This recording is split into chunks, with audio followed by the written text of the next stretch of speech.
E aí, pessoal, tudo bem? Eu sou o Dr. Leonardo Costa Gobira, CRM 3766, e a gente hoje está oportunizando a todos, médicos do Amazonas, um papo descontraído em forma de podcast, representando as propostas da Chapa 1 nas eleições vindouras de 14 e 15 de agosto, agora de 2023. Tá bom? Estamos recebendo aqui alguns componentes da nossa Chapa 1 e um convidado ilustríssimo. Então vamos lá, eu sou o Leonardo Gobira, sou idealizador da Assistência Materna Infantil Humanizada, uma clínica de parto humanizado, formado em 1999 no Rio de Janeiro pela Faculdade de Medicina de Petrópolis. Sou especialista em ginecologia e obstetrícia pela AMB Febrasgo e fiz residência médica no Hospital Universitário Francisca Mendes, aqui no Amazonas. Sou médico cooperado da Unimed Manaus e concursado pela SES, Secretaria Estadual de Saúde, há 23 anos, hoje lotado na maternidade Ana Braga.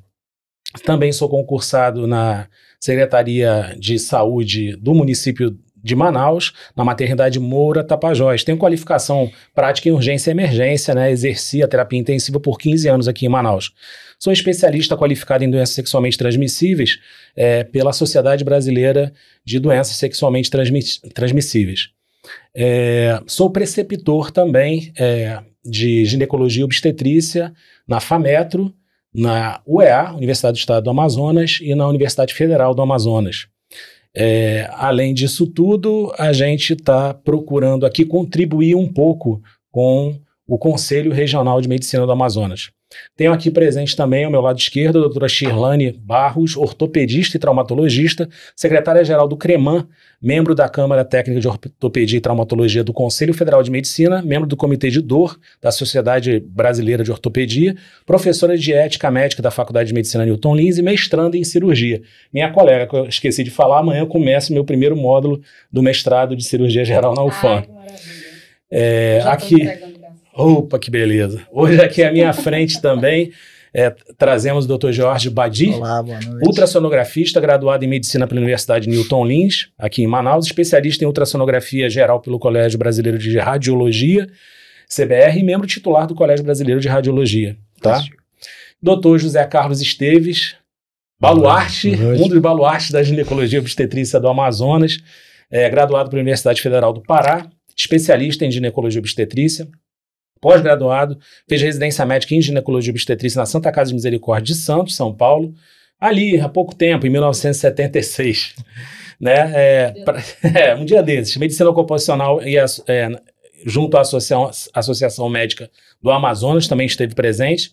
E tem também o curso, muita coisa, de Administração Hospitalar e Gestão em Saúde pela Fundação Getúlio Vargas, isso em 1994.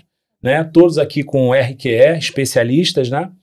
E o doutor José Carlos Esteves também foi conselheiro efetivo na gestão de 85 a 88 do Conselho Regional de Medicina do Amazonas, conselheiro regional também e representante na Associação Médica Brasileira e na AMA de 2021 a 2023. Sim. Bom, pessoal, a gente estaria com alguns outros membros aqui da Chapa 1, né? Mas por motivo de força maior, que sempre está atrelado a estarem com seus familiares ou estarem de plantão ou em cirurgia, os representantes que aqui estão representam essa chapa com o aval dos nossos líderes hoje na chapa. E temos todo um perfil de hierarquia organizacional que justifica o nome da nossa chapa, né? Que é experiência e renovação. Sim. A experiência a gente pode dizer aqui que está representada pelo Dr. José Carlos Esteves e a renovação por esses três aqui, itens também da mesa.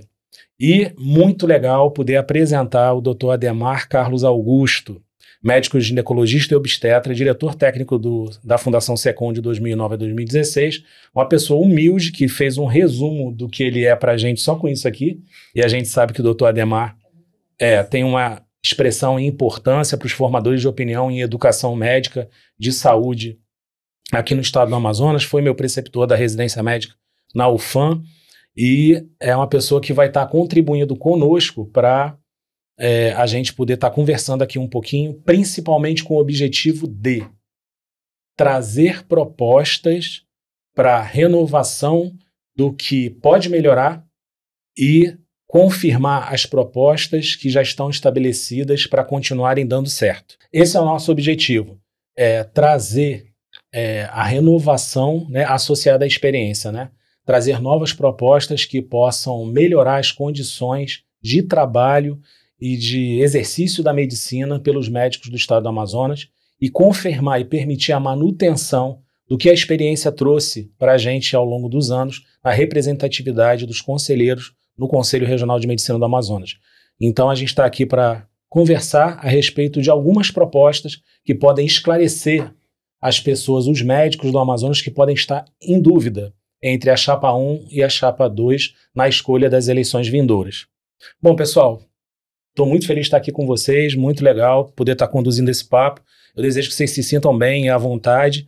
E aí vamos deixar assim os primeiros comentários para a nossa moça, né, a única moça que está presente aqui hoje, que é a doutora Shirlane, representando todas as colegas que fazem parte, né, entre os 40 colegas, as colegas que fazem parte dessa chapa 1.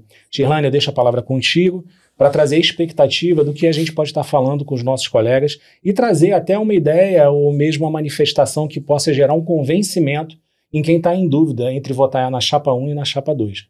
Tudo bem contigo? Fique à vontade. Tudo ótimo, graças a Deus. Boa noite. Estou muito feliz de estar aqui, né? Eu já estou encerrando esses 5 anos aí dessa gestão, né? E a gente se uniu para formar uma chapa para tentar continuar levando o trabalho que a gente já vem fazendo, né? Nesses últimos 5 anos lá no Conselho. Eu confesso que estar lá dentro nesses últimos anos me ensinou que o Conselho não é um bando de cavaleiro do apocalipse correndo atrás dos colegas, né, só querendo culpar ou só cobrando a anuidade. Punição, né? Isso, ou só querendo punir, ou só querendo, né, fazer mal. Porque, infelizmente, fica, né, essa visão ruim.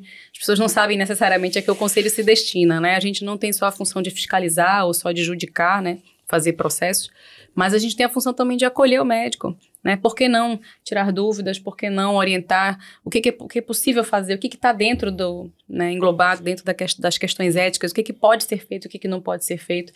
Porque, infelizmente, a gente se forma meio sem saber, né? Será que eu posso dar aquele atestado para minha vizinha, né, sem ter atendido direito? Será que é correto eu fazer uma receita sem atender o paciente? Só repetir, só renovar? Essas questões pequenas, mas que têm implicações éticas, profissionais, às vezes geram dúvida, né?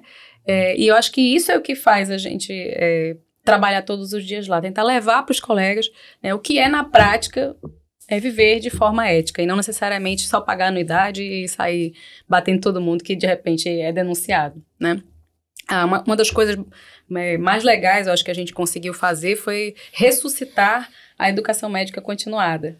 E eu, como professora, me sinto, assim, maravilhada, né? Uma alegria muito grande, porque a educação médica dos colegas que estão hoje, né, se formando, é o que vai fazer os médicos do futuro, né? Quem vai atender a gente quando a gente estiver infartando, Deus me livre, né? Lá na frente, né? Sim. Eu falo para eles, os internos, os residentes, eu falo, eu sei que vai atender a gente, sei que vai fazer o parto da minha filha. Exato, né? É quem vai fazer meu parto, quem vai fazer, quem vai me atender quando eu estiver tendo troço, né? Sim. Então, assim, é bacana a gente poder contribuir com a formação dos novos colegas e ressuscitar isso aí no Conselho foi, assim, uma grande missão.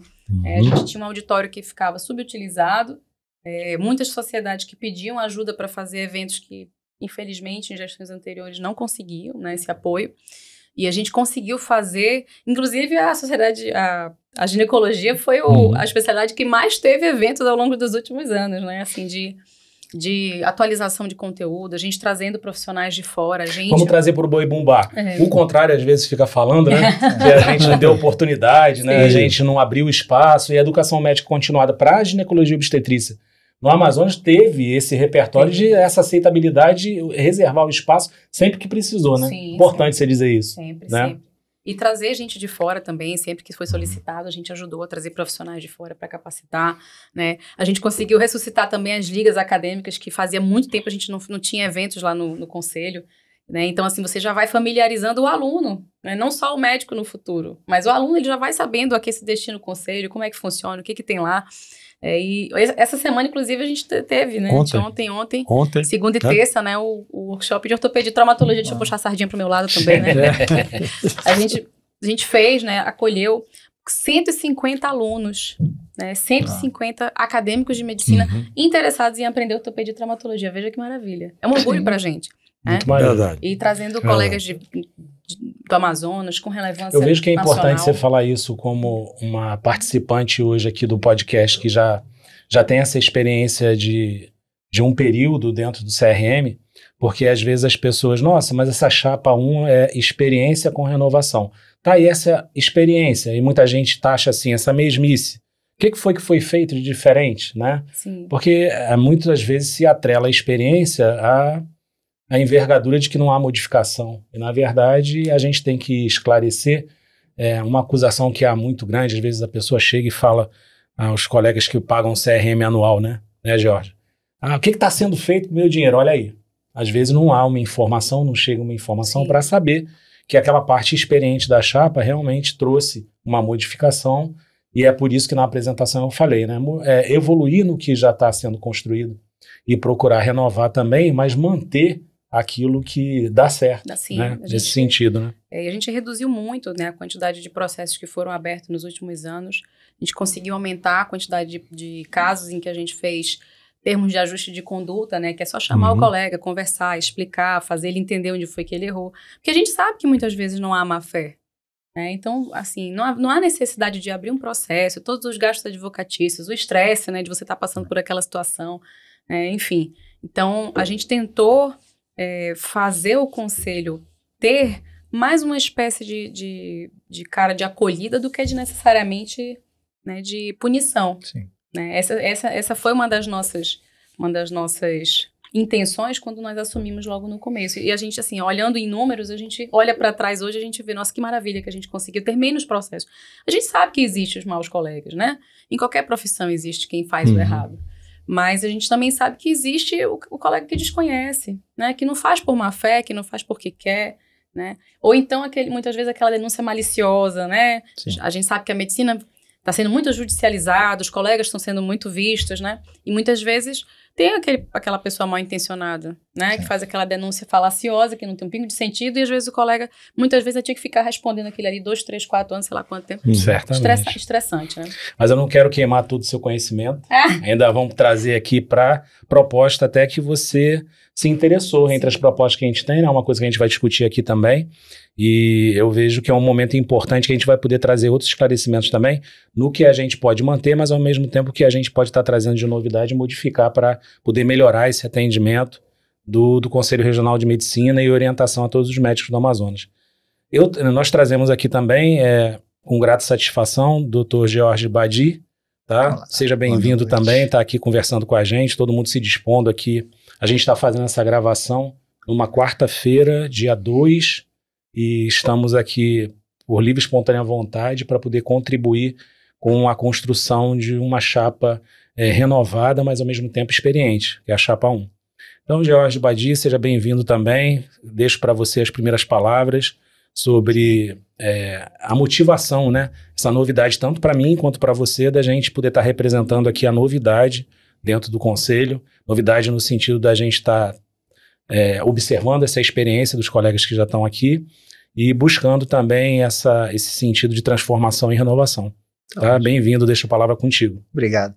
Agradecer realmente o convite de poder estar aqui nesse momento, poder falar sobre a medicina. O assunto sempre é a medicina, né? E nós sabemos que quem é apaixonado, quem vive a medicina, quando tem a oportunidade de poder participar, poder atuar de uma forma mais ativa, você fica agradecido, é gratificante. Então, para mim, é gratificante e ao mesmo tempo desafiador, porque assim, eu já trabalho na área de saúde há 18 anos, né? Então, antes da formação médica, eu sou formado em odontologia, trabalhei com a especialidade de implantodontia, mas depois eu fiz a faculdade de medicina, e o interessante é como a minha vida mudou do ponto de vista pessoal. Então, realmente, quando eu me formei, durante a graduação e mesmo após a graduação, no tempo da residência médica, que eu atuei como clínico, porque a minha residência foi na área de imagem, onde eu fiquei com a parte de ultrassonografia, realmente, mas nesse período eu pude atuar na área clínica, pude atuar na frente, nos prontos atendimentos, e realmente quando você começa a viver a medicina, você começa a viver tudo, não só a atuação de atender como médico, mas como o que norteia a sua profissão, os seus limites, né, e os seus direitos e deveres. Eu acho que isso é muito importante.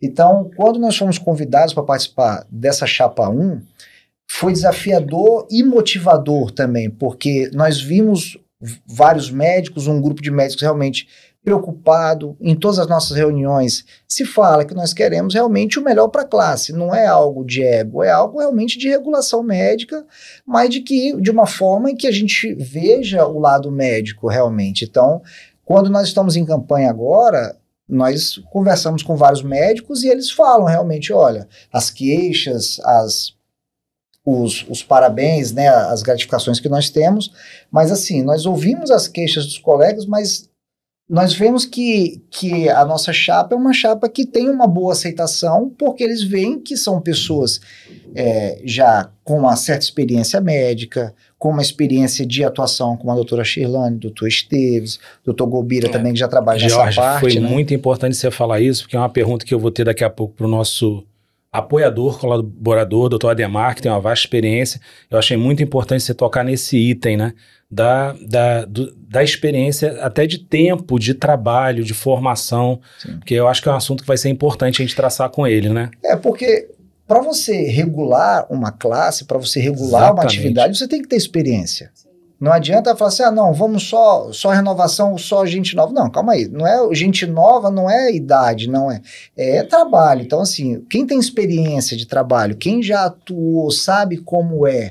E essa a renovação nossa, que nós chamamos de experiência e renovação, a renovação também vem com mais disposição, com mais ânimo, com mais gás, mas se não tiver uma experiência, se não tiver um norte, fica mais difícil, né? Então eu acredito que essa chapa ela ficou bem coesa e bem dividida, do que a gente pode dizer, unida e dividida, assim, dividida do ponto de vista que nós temos a renovação e a experiência. Gente, modéstia à parte, a gente tem uma chapa, na maioria da nossa chapa, pessoas com RQE, né, com residência médica, titulados, professores de universidade, preceptores, né, dos cursos das 4 faculdades de medicina do Amazonas. Sim. Então, isso tudo, é claro, é chancela, tem que ser levado em consideração.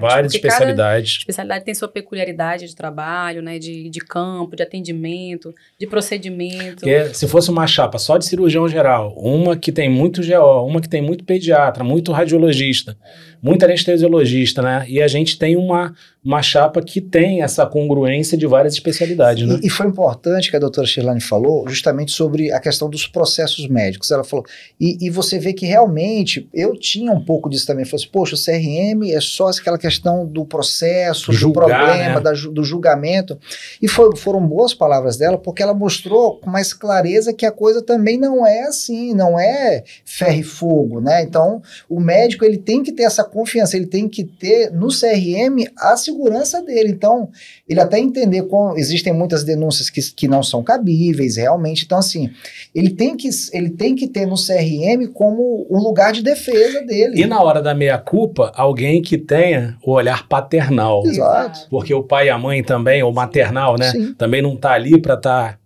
orientando. Exato. Se a gente não quer utilizar a palavra julgando, mas orientando, o olhar paternal, eu vejo que os conselhos têm esse olhar sobre o exercício da medicina. Que não tem nada a ver com ser corporativista. Exatamente. Não, nada a ver. Porque às vezes falam, o conselho é corporativista, protege. Não tem nada a ver. Eu acho que, assim, talvez quem está fora não compreenda a magnitude da circunstância. Mas pra gente, como conselheiros, é pesado. Imagina você ter a responsabilidade sobre a vida profissional de outro colega. Não é fácil. Que vai definir se ele vai ou não vai trabalhar mais, se ele vai ou não vai ser culpado por aquilo que ele fez. Isso é muito sério, sim, né? Então, assim, a gente trabalha não com corporativismo, mas assim, com o entendimento do contexto. É por isso que eu digo, é importante a gente ter várias especialidades, porque, por exemplo, eu não tenho conhecimento de causa sobre o que acontece num plantão de ginecologia, como funciona, né? Quem fica onde, quais são os setores, como é que são feitos os procedimentos, tem que entrar um cirurgião, 2, 3, auxiliar, tem instrumentador, não tem... Então, eu não vou saber, por exemplo, julgar uma circunstância para entender se o colega fez de fato aquilo ali, se aquilo ali existe, procede, né? Ou, de repente, uma ultrassonografia está feita certo, está feita errado, tinha que ter alguém para auxiliar. Então, eu não sei, né? Eu tenho conhecimento da minha especialidade. Então, ter essa visão global também nos ajuda, porque a gente consegue acolher mais especialidades, a gente tem mais experiência para entender o que está acontecendo. Eu vou até num pensamento mais intenso, Shirlane. A defesa da classe médica é o combate ao corporativismo. Exato. Né? Porque se a gente quer defender a imagem, o ritual canônico da arte médica, a gente tem que levar em consideração, fazer a meia-culpa e realmente estar presente com esse papel, né, que é um papel, nesse sentido que eu falei, da gente estar fazendo a orientação, praticando a educação em saúde. Sim. E estimulando os médicos que estão se formando também a absorver esses princípios que são princípios morais e éticos, né, baseados no Código de Ética Médica. Então é muito por aí que você está falando mesmo. A gente tem que combater qualquer tipo de interpretação de que o conselho está presente para ter uma atitude apenas em defesa. Não, para fazer a manutenção da nossa imagem como classe, é óbvio que a gente tem que estar orientando a todo tempo, né? Sim. Muito importante isso. E Dr. José Carlos Esteves, meu colega de plantão, presente aqui também. Uma satisfação estar com o senhor aqui, um flamenguista fervoroso, né? E muito satisfeito de estar aqui com o senhor, uma pessoa de larga experiência na ginecologia e obstetrícia, na prática médica em geral e no exercício também como conselheiro no Conselho propriamente dito, Regional de Medicina. Tá? Satisfação em ter o senhor aqui, deixo o senhor eu agradeço bastante, com as palavras aí. Eu agradeço muito o Gobira e é uma satisfação muito grande. Como você leu na sua apresentação, né? Já estive no Conselho, né? E que funcionava na sala da Faculdade de Medicina. Depois é que se mudou lá pro Cidade de Manaus, né? O edifício Cidade de Manaus. Então, eu sou desde aquela época, né? Então, é uma vivência muito gratificante, né? No primeiro momento, quando estive no CRM, eu me via um garoto no meio de vários tios, né? Mas comecei a sentir a história, né? Da preocupação, imagina, naquela época, daqueles tios em relação aos médicos e a preocupação deles pela falta de interrelacionamento, né? Era muito individual a coisa. Vocês se sentiam isolados? Né? Se sentiam isolados, né? Dentro do conselho, né? Porque não aparecia ninguém. Então, até por sugestão nossa, na primeira passagem, que quando eu recebi a minha carteira de médico definitiva depois da residência lá em São Paulo, eu tive uma aula de deontologia médica para a recepção da carteira de médico, né? Então aquilo ali foi um negócio que me marcou muito. E a partir daí, porque a gente, passando pela residência, tendo aquelas pessoas que já com a sua vivência tentando transmitir para nós, isso entrou um pouco na minha vida, né? Tanto que eu fiquei no conselho naquele período, depois me afastei, quer dizer, me afastei do conselho porque não era mais conselheiro e levei comigo aquela experiência, né? E foi fundamental.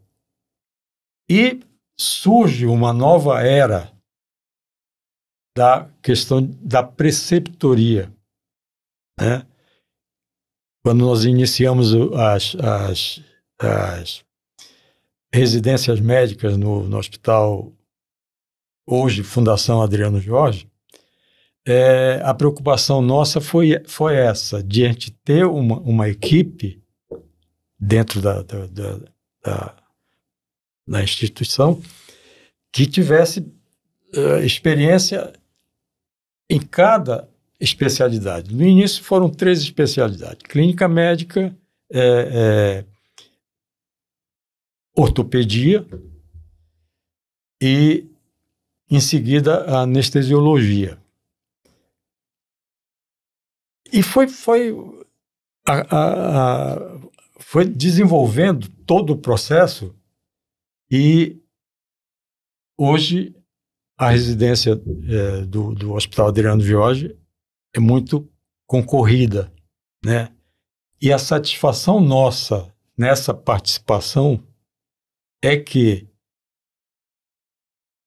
homenageando a sua especialidade, o nosso residente tinha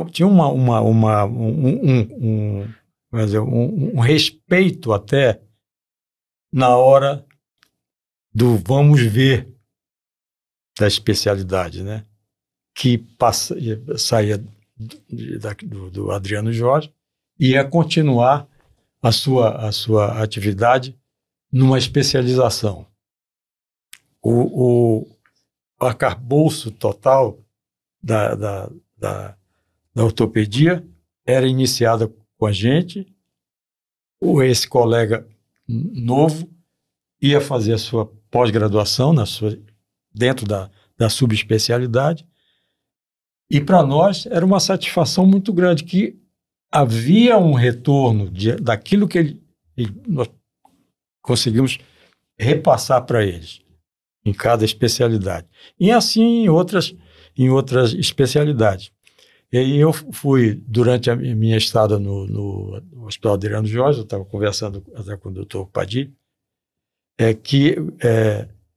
eu fui preceptor da cirurgia, da residência médica em cirurgia geral, no módulo de cirurgia ginecológica convencional. Porque com o andar da carruagem, hoje você tem vamos dizer, a mecanização da cirurgia, né?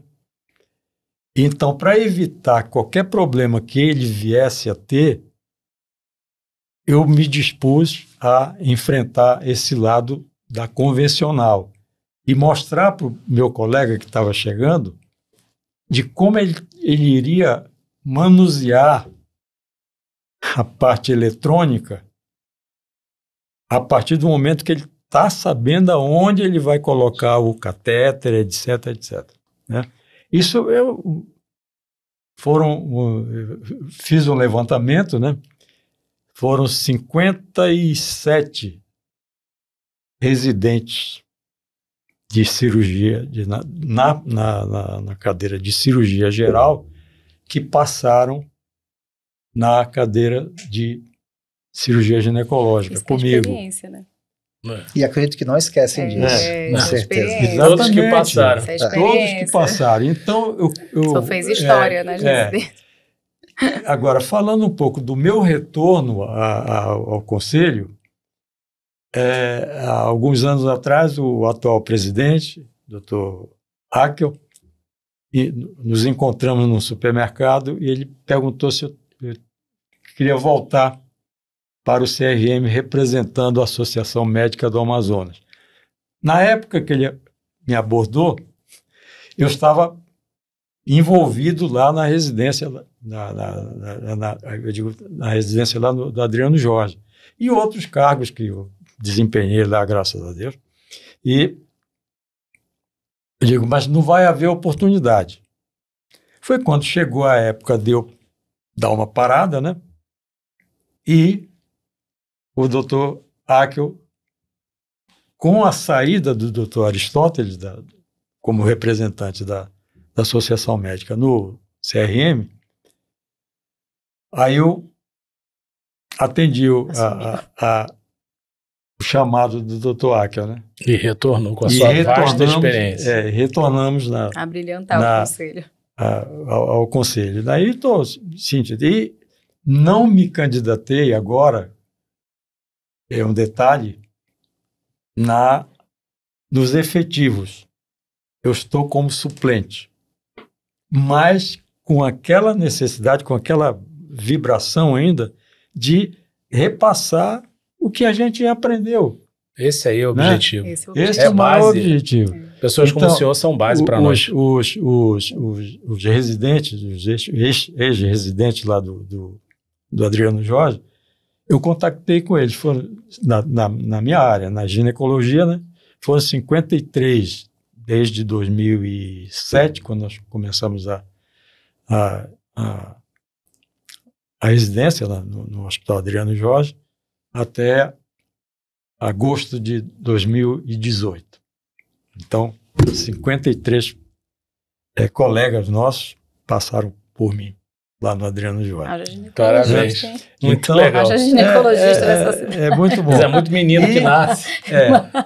E agora, na atualidade, a gente está trabalhando na área de como conselheiro, tem as plenárias, né, que a gente tem que participar. Fiscalizações. As fiscalizações, eu estou com o nosso colega Evandro, né? Evandro Martins, e inclusive com viagem marcada para amanhã. Nós vamos para o interior, né? Fiscalização, a fiscalização não é que a gente vai punir, não é que a gente vai... Não, é mais orientar. E já é um retorno do que já foi feito para a gente observar se realmente foi alcançado o projeto que foi determinado para esse local. Né? Vou até aproveitar o gancho, doutor José Carlos, porque a gente está seguindo aqui mais ou menos um cronograma das pessoas que estão aqui participando. Entre as propostas da Chapa 1, houve um interesse do senhor, junto com o doutor Flávio Souza, de intensificar a fiscalização das condições de trabalho. Exatamente. Nas unidades de saúde da capital e do interior. Eu ia reportar justamente esse assunto, sabe, Gobira? Porque o que a gente tem observado também, até pelas próprias denúncias, né, que chega para nós lá, é que há uma necessidade de a gente, o Conselho, incentivar, ou seja, até de uma maneira mais contundente, a questão de onde o médico está trabalhando. O que ele tem de suporte para desempenhar o seu trabalho. Né? Quais são as condições? As condições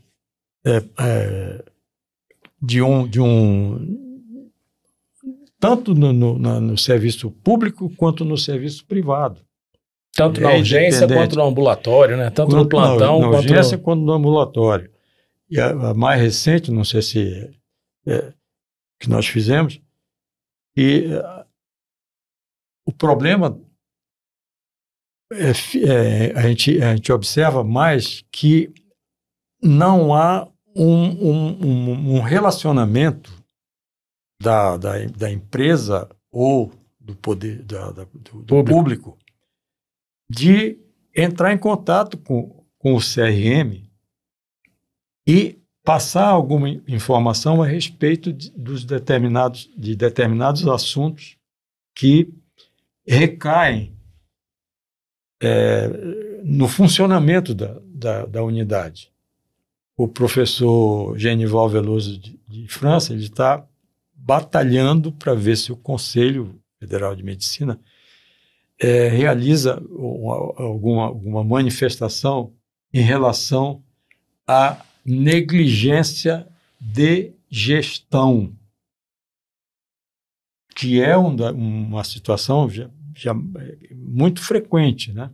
Porque o médico, por exemplo, de plantão, ele tem direito a um tempo de descanso, ele tem direito a um local em que ele possa repousar, isso, ele tem direito à alimentação digna, uhum, ele tem direito a um banheiro, pelo menos digno, para fazer suas necessidades, Isso pode parecer básico, mas a gente vê inúmeros lugares em que a gente não tem essas condições, né, doutor? Se tem, é muito carente, Precário, né? né? Precário, né?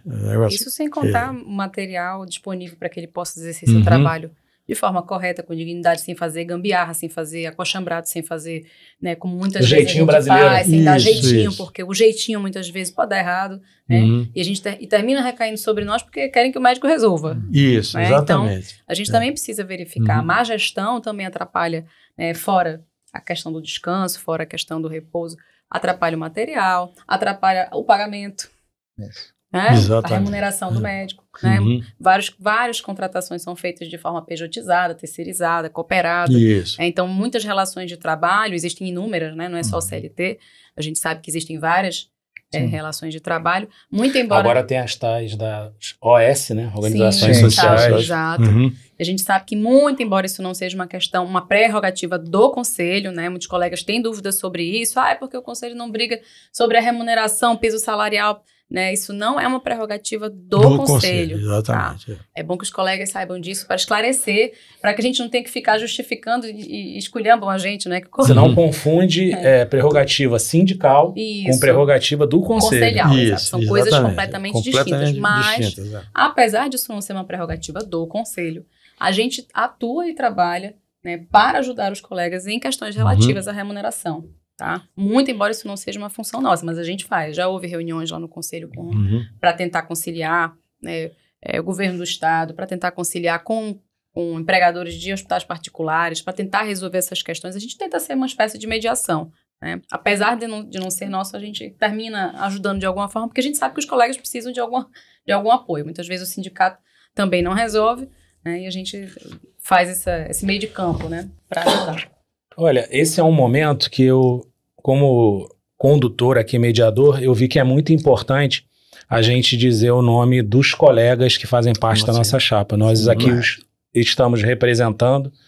Então, eu sou Leonardo Gobira, a gente tem Dr. Michel Tavares, doutora Mirlane Cardoso, expoente da anestesiologia no Amazonas, Dr. José Carlos Esteves, que está conosco aqui, Dr. José Marques do Prado Filho, doutora Juliana Matos, Dr. Amarildo Brito, doutora Ana Wanda, Anderson Pereira Dias, Dr. Anderson, meu colega muito querido, intensivista, Dr. Nivaldo Amaral de Souza, Dr. Ricardo Góes, um dos grandes cirurgiões plásticos da cidade, Dr. Ricardo Moraes, doutora Lana de Lourdes Aguiar, colega gineco-obstetra, fez parte do Ministério da Saúde no governo anterior, experiência nacional, Dr. Marcos Cohen, Dr. Rafael Oliveira Frota, Dr. Eduardo Manarte, um dos nossos colegas, expoentes também da ginecologia obstetrícia do Amazonas, Dr. Jorge Aque, o nosso atual presidente do Conselho Regional de Medicina, Dr. Evandro Miola, doutora Shirlane Rodrigues, doutora Tatiane Aguiar, pessoa querida por toda a classe na cidade, doutora Amanda Laís Menezes, doutor Ricardo Turenco,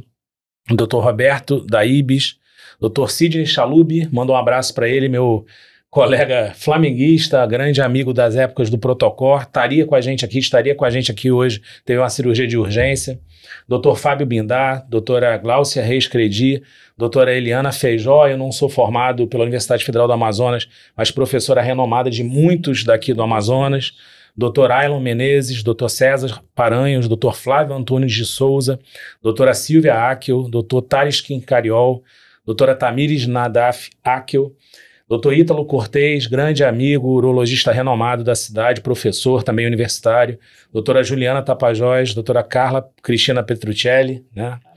Doutora Gabriele Lins, doutor George Badi, aqui conosco hoje, doutor Guilherme Miranda, doutora Ivone Borborema. Gente, a gente vai dar uma parada agora e daqui a pouco a gente vai estar aqui com o doutor Ademar Carlos Augusto para estar conversando com a gente, um apoiador, para a gente estar batendo um papo bem legal com vocês a respeito das nossas perspectivas quanto à eleição e também as nossas propostas. E aí, pessoal, voltando aqui nesse papo descontraído da Chapa 1 concorrendo às eleições, como já disse, vindouras de 14 e 15 de agosto de 2023.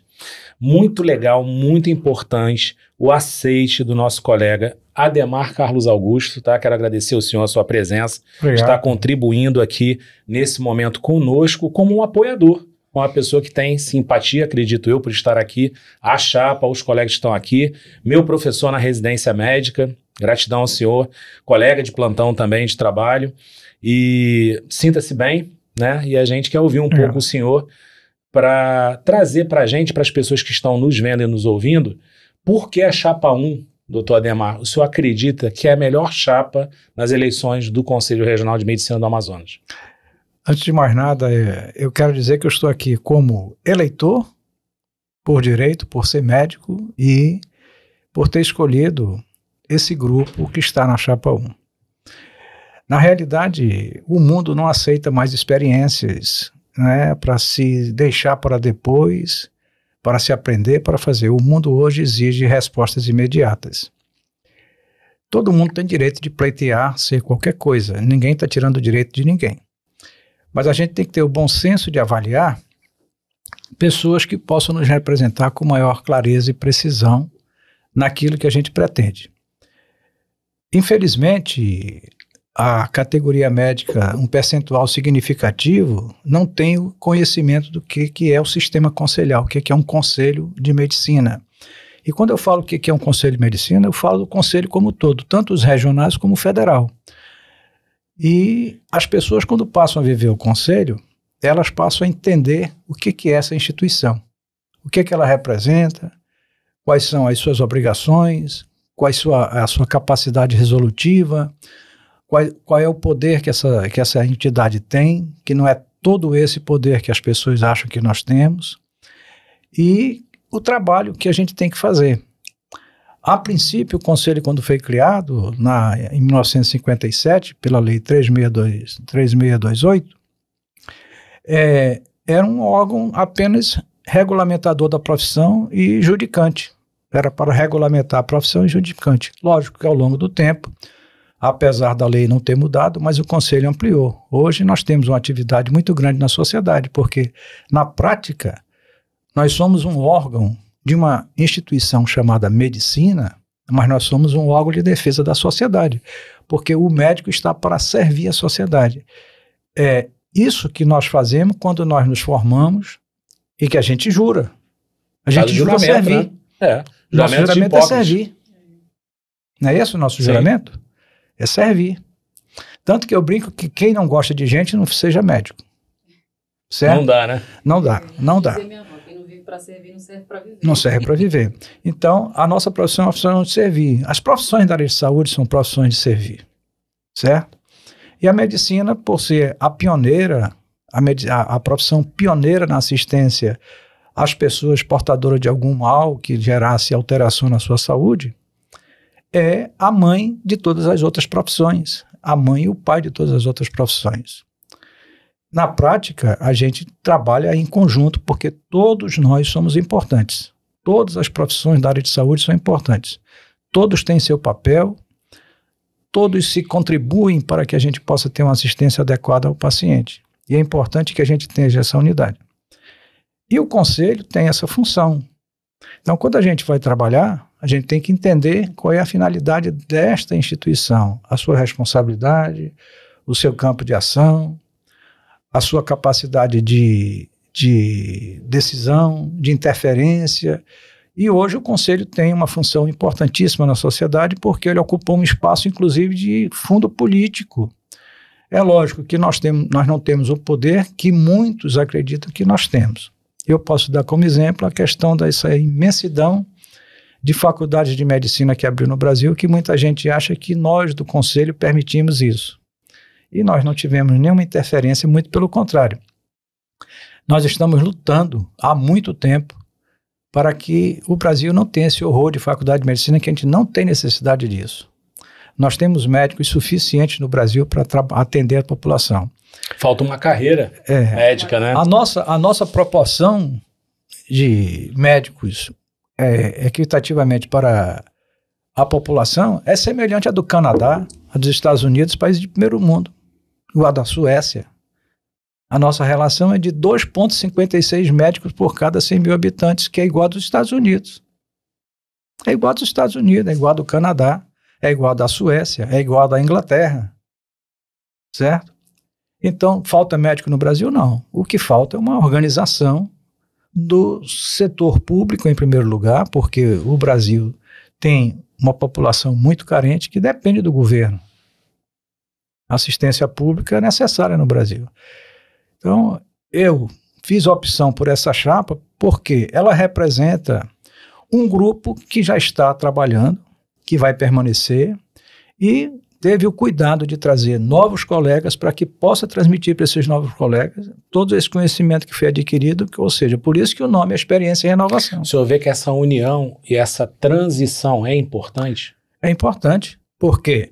Porque aquilo que eu falei logo no início, a sociedade não aceita mais experiência, né? Hoje, a sociedade exige que você, para poder praticar alguma ação social, tenha conhecimento daquilo que você faz, tenha limite daquilo que você pode fazer, tenha limite daquilo que você pode responder de positivo ou negativo para a sociedade. A sociedade cobra isso. E a medicina não é diferente. E a gente tem que ter essa visão para poder trabalhar. Razão pela qual eu tenho 2 chapas. Eu fui analisar os componentes, sem desmerecer ninguém, mas eu fiz uma análise. Essa chapa foi a melhor. Tanto que eu estou dizendo, eu estou aqui como médico de direito de escolher uma chapa para eu votar. Eu vou votar, então eu vou escolher uma chapa. E não é nenhum demérito com ninguém eu declarar meu voto e declarar meu apoio, até porque eu espero, com toda sinceridade, aí agora eu vou falar de uma forma bem própria, eu espero que os médicos tenham bom senso e responsabilidade na hora de votar, de lembrar que eles estão escolhendo um grupo para administrar o Conselho Regional de Medicina durante 5 anos. Não certo? Pode ser um sonho de uma noite de verão, né? Não pode ser porque senão desanda. experiência de laboratório. Não pode. Certo? Outra coisa, é muito fácil durante campanha se fazer promessas. Promessa é fácil. A dificuldade é cumprir. E é difícil também uma coisa assim de confusão de proposta, né, doutor Adhemar? Pois é. O pessoal mistura a parte, por exemplo, de fiscalização ou de movimento sindical com o que é realmente a diretriz do conselheiro no CRM, né? Isso não pode ser confundido, né? Não pode ser confundido. Por exemplo, o conselho tem poder sobre a Secretaria de Saúde, seja do Estado ou do município? Não tem. O que o conselho pode fazer é tentar fazer pleitos junto às autoridades públicas para que o sistema funcione a contento. Mas o conselho não pode chegar lá e meter o pé na porta de ninguém e exigir isso ou aquilo. Até porque nós não temos essa competência, nem esse direito. Outra coisa, o conselho não tem poder de polícia. Por exemplo, se um hospital não está em condições de funcionamento, o conselho tem a obrigação de ir lá, verificar e fazer a denúncia para quem? Para o Ministério Público. Mas ele não tem poder de fechar, né? Mas ele não tem poder de fechar. Não tem poder de fechar. E outra coisa, vamos supor que aparecesse alguém que achasse que tivesse esse direito, chegasse lá e metesse um papel de interditado. Muito simples. A autoridade pública vai lá na justiça, manda tirar o papel e, com detalhe, o juiz manda prender a autoridade do conselho, dizendo que ele extrapolou o seu limite de poder. Isso é muito importante. Resolveu? Isso aí não resolveu. Isso é fundamental. Não resolveu. Porque as coisas não são simples assim. Não são simples assim. Porque o colega quer, às vezes ele espera muita coisa que não é possível. Não são simples né? assim. Ele fantasia certo? Que muita coisa pode acontecer e que não é assim. O Conselho tem um monte de denúncias no Ministério Público do Estado. Com certeza absoluta. Eu vou várias vezes ao Conselho, né? A doutora Shirlane, que faz parte do Conselho, sabe disso. Eu vou lá no Conselho com uma certa frequência. E eu vejo as demandas. O Conselho faz demandas judiciais junto ao Ministério Público de coisas irregulares que está acontecendo na assistência. Mas o Conselho não tem o poder de ir lá na Secretaria de Saúde e dizer, e botar o rosto no dedo dedo no rosto do secretário e dizer, faça isso. Ele não tem esse poder. Agora, o Conselho estabelece os conhecimentos das irregularidades, faz um processo, apresenta, inclusive, propostas de soluções e entrega para o Ministério Público. Se o Ministério Público acata ou não, é uma coisa que não depende da gente. Não depende da gente. Nós temos, inclusive, se eu não me engano, né, Shirlane, um convênio com a Defensoria Pública, né? Sim. Por quê? tem muita demanda desse tipo, certo? A Defensoria Pública também, ela vai lá. A gente entrega para a Defensoria Pública, por exemplo, chega no hospital, tem paciente em cadeira, em banco, não sei, o Conselho verifica essa situação, faz um relatório, apresenta para a Defensoria Pública. A Defensoria Pública vai fazer a sua fiscalização, confirma as denúncias do Conselho e apresenta a denúncia junto ao Ministério Público. Por quê? Porque o órgão que faz isso não é o Conselho, é a Justiça. É a Justiça. O Conselho não tem o poder de chegar lá no hospital e dizer não faça. Por exemplo, eu já ouvi coisas que a gente também não pode, né? O Conselho podia determinar o número de atendimentos na urgência. Pelo amor de Deus, urgência é urgência. Se chega, eu não posso chegar num pronto-socorro e dizer, a partir do atendimento de número 50, a porta está fechada. Não existe. Se isso acontecer, o Conselho está criando um crime de omissão. Porque se chega um infartado de número 51, mas está fechado, então, tem que ser atendido. O limite para atender é 50, ele vai morrer. Quem foi o culpado? Então não é assim. Esse tipo de coisa as pessoas têm que entender. Mas eu acredito que isso aí é uma mudança do pensamento do que é a medicina. Então, eu vejo que quem acaba tendo esse pensamento, fala assim, eu só vou atender 10, eu só vou atender 15, ele não está entendendo em que mundo se vive ali, o que é a medicina, o que é o atendimento, o que é um pronto atendimento, então, o que é a urgência. Então, você vê como está preocupado só em regular o que está trabalhando, o tempo de trabalho, né? Então, tem que entender que se tem uma demanda maior, né, são necessários mais médicos e não se tem muito paciente, suspender o atendimento, né? Olha, a gente tenta estabelecer regras, e tem regras, já existem regras para isso, a nível ambulatorial, que não caracteriza urgência, né, um atendimento eletivo. Lógico, só que mesmo a gente fazendo essas regras, existe a questão das demandas reprimidas. Eu não vou dizer que não possa existir, porque seria até uma coisa irreal. Mas nós médicos, todos nós, mesmo aqueles que a turma diz que não são bons de coração, atendemos mais do que devemos. Com certeza. Atendemos. São sempre 20 pacientes. São 20 pacientes. Sempre a gente atende mais. Isso é uma realidade da nossa profissão. Por quê? Aquilo que eu falei ainda há pouco. Quando nós fizemos o juramento, nós fizemos o juramento para servir. A gente tem coração mole, né? E com certeza esses como dizer não. São atendidos do mesmo jeito, da mesma forma. Mas tem gente que não atende. Sim, em tudo tem exceção. Sim, mas a regra geral é que todo mundo atende. Mas aí a regra geral. Tem as exceções do cara que não atende. Paciência, essa é a exceção. Mas a regra geral é que todo mundo atende. Você tocou num ponto importante, que é essa questão da regulamentação da quantidade de atendimento. Confunde muito, né? Tem gente que acha assim, o CRM tem que botar, né? Quantas pessoas eu vou atender por hora? Gente, não é assim. Na urgência, isso inclusive nem pode acontecer, porque pode ser considerado negligência. Mas eu acho que é importante se ressaltar que existem as seguintes circunstâncias. Se tem muita gente para atender, a demanda é muito grande, você está trabalhando demais na urgência, isso é um sinal de que o hospital tem que contratar mais médicos. Né, como o Badi falou. O problema não é do CRM, o problema é da gestão que está ruim. Né, que precisa entender que precisa de mais gente. Às vezes, uma das nossas propostas se preocupa com esse tema. Proposta número 20, criação da comissão de autocuidado médico.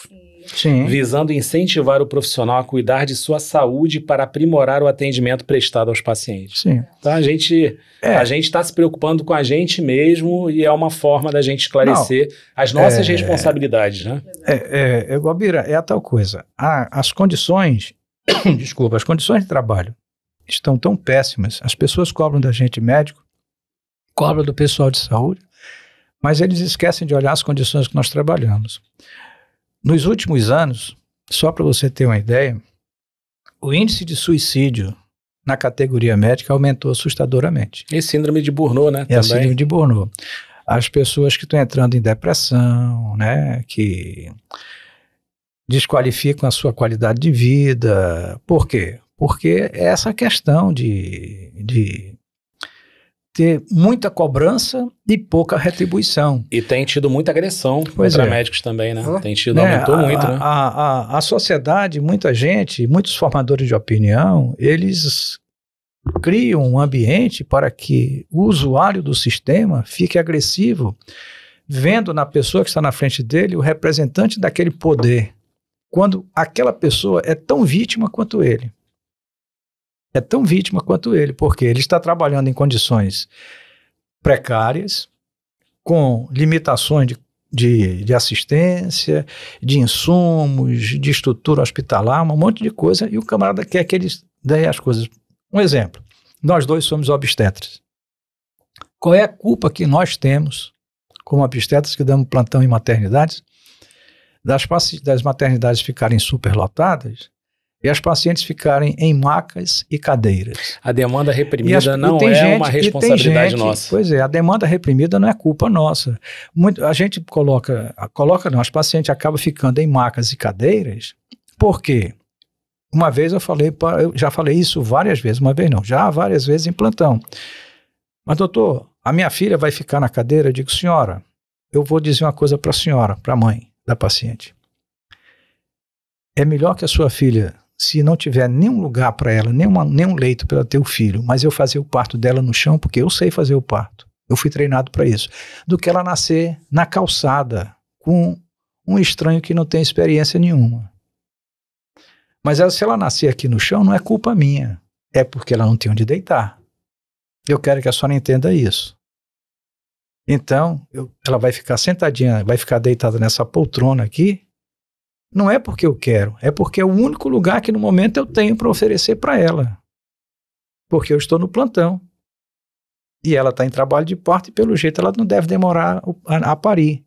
Então ela vai ficar aqui. Eu prefiro fazer o parto dela aqui com todo o improviso, mas pelo menos eu sei o que eu estou fazendo. Eu dou meu jeito. Certo? Do que ela ir para a rua e parir com a senhora ou com um estranho que não tem conhecimento. Então, essa é a realidade que a gente vive. Veja como a gente faz a gambiarra, né? Mas veja bem como é que nós somos... fala, né? Se você não pode fazer o melhor naquele momento, faça naquele momento o melhor que você pode fazer. A gente tem essa condição. Nas condições que você tem. E essa realidade é uma realidade que não é daqui do Amazonas e de Manaus, é uma realidade do Brasil, é geral. É geral. Agora eu vou fazer uma colocação que eu preferia não ter fazer, mas, por exemplo, eu estou no Conselho Federal de Medicina e eu vejo toda a realidade do Brasil. Lá a gente discute a realidade do Brasil, um país continental que tem realidades diferentes. Os problemas do Rio Grande do Sul são diferentes dos problemas do Amazonas, que tem uma estrutura totalmente diferente. No Rio Grande do Sul, o camarada pode botar uma paciente numa ambulância e tem estrada para levar ela para um município melhor. E aqui no Amazonas? Aqui nós não temos. Nossas estradas são os rios. Ambulância. Né? E que tem um tempo de locomoção muito maior.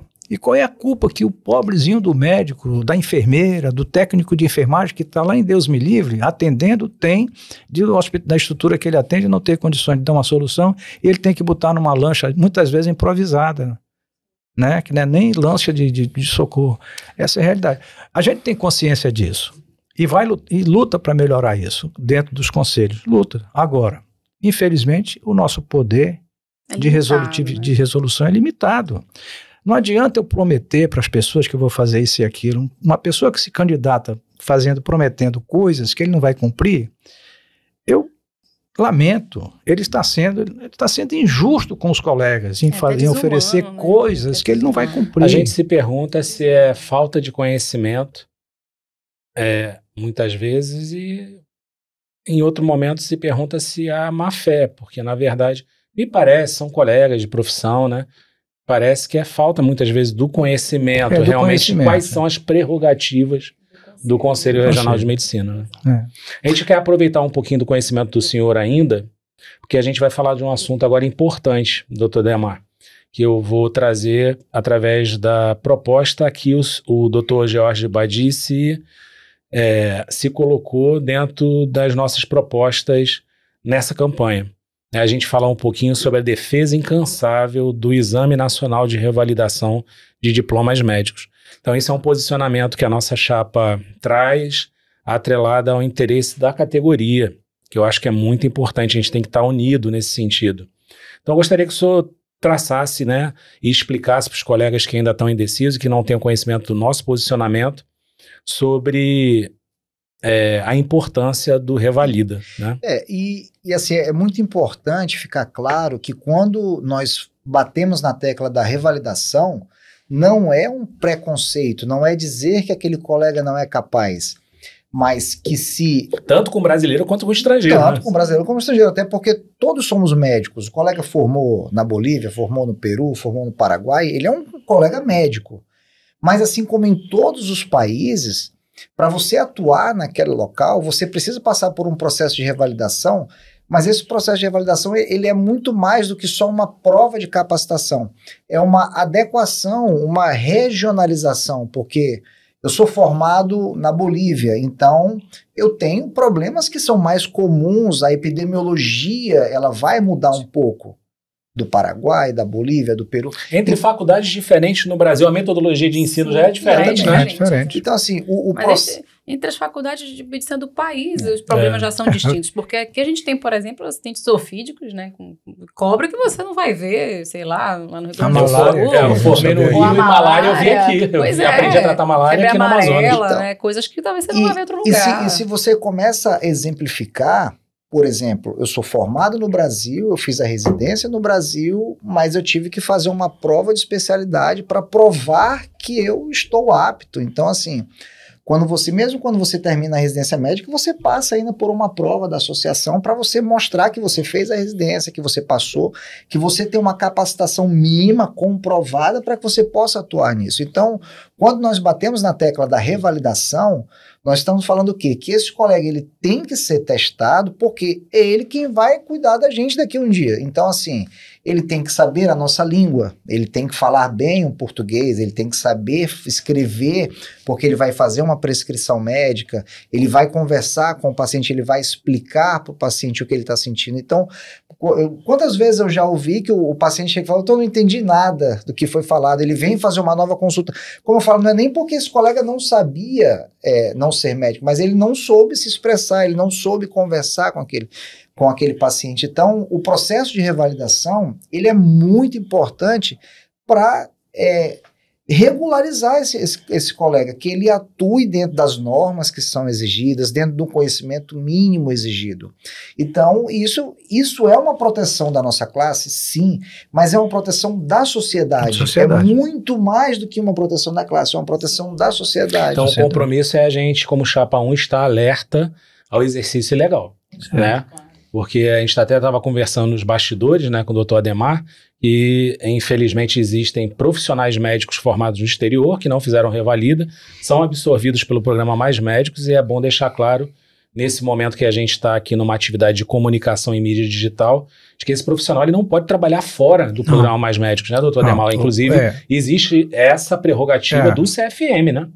Não, especificamente, a lei é do governo, né? O conselho... Mas a orientação de quanto tem que fazer o revalida para poder ter o CRM. O conselho, a princípio, lutou contra usar esses médicos, porque o Brasil tem médico suficiente. Não precisaria estar absorvendo. O Brasil tem médico, não precisa. Essa história de que o Brasil tem carência de médico, isso é narrativa de pessoas que não têm interesse em resolver os problemas da sociedade brasileira. Tem outros interesses, menos o de resolver o problema da sociedade brasileira, porque nós temos médicos suficientes. Certo? Para você ter uma ideia, nós hoje temos 390 faculdades de medicina do Brasil, nós só perdemos para a Índia. Que tem uma população muito maior do que a nossa. A Índia tem 1,5 bilhão de habitantes, nós temos 212 milhões. A Índia tem 415, 420 faculdades de medicina, nós temos 390. Absurdo proporcionalmente. E a maioria dessas faculdades novas que abriram são faculdades que não têm condições de funcionamento. Né? Vai jogar profissionais no mercado. Lamento, fico triste com isso, porque é o curso de valor mais caro de mensalidade, é a medicina. Os pais se sacrificando para colocar os filhos numa faculdade, cara, que daqui a pouco não vai ter mercado de trabalho para ele. Eu brinco, mas eu brinco olhando o lado sério da coisa. Daqui a pouco o médico vai trabalhar por gorjeta. Porque vai ter tanto médico que vai trabalhar por gorjeta. A gente formava uma média de 10 mil médicos por ano. A partir agora desse ano de 2023, com esse horror de faculdade de medicina, nós vamos formar 35 mil médicos por ano. Em 10 anos são 350 mil médicos. Não tem residência médica para todo mundo. Aí tem mais esse monte de gente que vem de fora que uns políticos, outras autoridades públicas não têm responsabilidade e quer colocar esse médico para atender a população brasileira, ou seja, eles querem fazer uma medicina para o pobre, miserável, e uma medicina para o rico, porque essas pessoas quando adoecem, que a gente vai continuar tendo médicos de bom padrão. A gente vai continuar tendo faculdade de bom padrão, residência de bom padrão. Só que esses camaradas vão para os grandes hospitais, tipo Einstein, Sírio-Libanês. Então, essas pessoas que dizem que estão olhando a população pobre, são narrativas falsas. Eles estão criando uma medicina de miserável e uma medicina de rico, porque no dia que eles adoecerem, eles vão para os hospitais de bom padrão, certo? Eles esquecem que eles também um dia podem pegar o carrinho deles e passear num município qualquer e sofrer um acidente e ser atendido por um médico desse. Eu não estou desejando mal a ninguém. Mas está sujeito. Mas está sujeito a isso, certo? Então, veja bem, eu dou o exemplo de Portugal. Portugal tem acordo cultural com o Brasil pela questão de que nós fomos colonizados por eles. Mas um médico formado no Brasil, mesmo com o nosso acordo cultural, leva de 3 a 5 anos para ter o seu diploma reconhecido e trabalhar em Portugal. É verdade. Tem um colega da minha turma. 3 a 5 anos. Por quê? Foram 4 anos infectologista. O pessoal diz que os portugueses são burros, mas os portugueses não são idiotas. Eles querem gente que cuide deles com critério, com cuidado, com atenção, com competência. Então eles primeiro veem se o cara tem condições de trabalhar. Se não tiver, não trabalha. Aí aqui eu não estou dizendo que os caras são incapacitados, mas eles têm que provar que têm capacidade. Só isso que a gente pede. Qual é o mal? Qual é o pecado que existe nisso? Não existe pecado, muito pelo contrário. A gente está tendo uma virtude de tentar defender o melhor para a sociedade brasileira. Com certeza. É isso. Essa é uma virtude, não um pecado. Sério, né? É um país interessante. Certo? E outra coisa, Gabriel, só para finalizar. Esses médicos que estão no Mais Médicos, que na realidade eles não são considerados médicos. Por quê? Pela legislação brasileira, eles não são considerados médicos. Tanto que eles são contratados como bolsistas. Eles não têm nem carteira assinada, são contratados como bolsistas. Parte do salário deles nem fica aqui. A legislação que foi aprovada no Congresso, na Câmara e no Senado, ainda falta completar a votação do segundo turno, eles podem trabalhar apenas e somente apenas no sistema público sob preceptoria. Ele não pode pegar e trabalhar fora dali. Vale denúncia, né, nesses casos. Porque se ele estiver trabalhando, vai ser denunciado. É prática ilegal da medicina. Sim, isso é ilegal. É prática ilegal da medicina porque ele não foi autorizado a exercer medicina fora daquele ambiente de preceptoria. Então é bom que as pessoas saibam disso. E a gente, esse grupo da Chapa 1 tem essa visão. Essa visão. Não é uma visão corporativista, como muita gente diz. Não é uma visão de defesa da sociedade. É uma visão de defesa da sociedade. E sim, nós somos sociedade. Nós somos sociedade. Eu não quero levantar polêmicas, né? Mas assim, já que a gente está falando sobre essa questão de mais médicos... Podcast é polêmica mesmo. Que aí o pessoal vai estar aqui ouvindo a gente e vendo. Mas eu gosto, sabe, assim, de levantar um negócio. É que assim, o mais médico, né? Como o doutor Demar falou, ele não é considerado médico. Ele não tem CRM cadastrado, tá? É óbvio que se você que é médico, trabalha com alguém que é do mais médico, que sabe que ele está trabalhando fora, você pode denunciar ao CRM, muito embora a gente não vá fazer nada contra esse profissional ilegal em si, mas a gente pode denunciar as autoridades. As autoridades. Então, a gente tem função sobre isso também. Não tem problema denunciar para o CRM, tá? Mas o que eu quero dizer, na realidade, é que, assim, muita gente fala sobre essa questão do mais médico, que ajudou porque colocou o médico lá no interior, onde nenhum médico brasileiro queria trabalhar. Mas vamos bater um bate-bola rápido aqui sobre questões relativas ao médico. Para que a gente consiga fazer um monte de coisa, a gente tem que ter esse CRM ativo. Então, uma pessoa como essa não resolve o problema. Ele não consegue fazer um receituário controlado, ele não consegue assinar um termo de transferência desse paciente para tratamento fora de domicílio, ele não consegue fazer um laudo, ele não consegue fazer um receituário, nada. Ele não consegue exercer a medicina integralmente, ele não consegue. Entendeu? Então, assim, na realidade, no frigir dos ovos, ele não resolve o problema da falta de médico lá não sei aonde, no interior sei lá do que resolveram abrir esse troço. Entendeu? Então, assim, a gente... Ele não pode nem dar um atestado de óbito. Não pode. Ele não pode dar um atestado, ele não pode testar um óbito, ele não pode fazer uma declaração de nascido uma vivo. declaração de nascido vivo, pode. ele não pode assinar um documento de um receituário controlado, ele não pode pedir transferência de um paciente, ele não pode auxiliar uma cirurgia. Ele não pode nem ser cirurgião auxiliar de nada.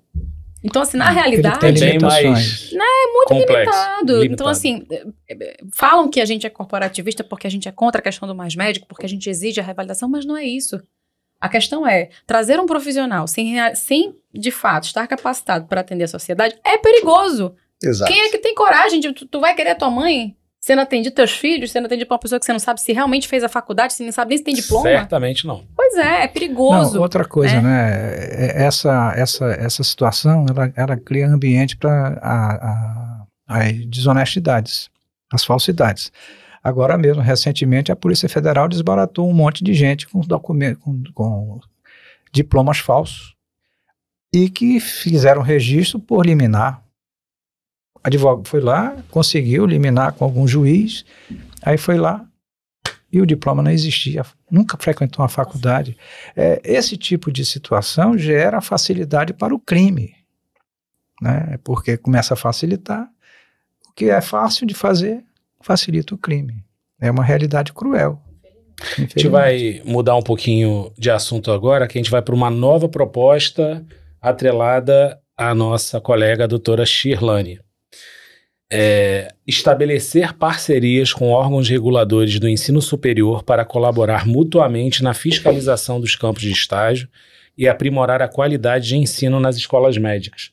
Você que é preceptora, é professora de faculdade, eu também o sou, né? Somos mestrandos também. Somos docentes e discentes, né? Ao mesmo tempo. Ao mesmo tempo.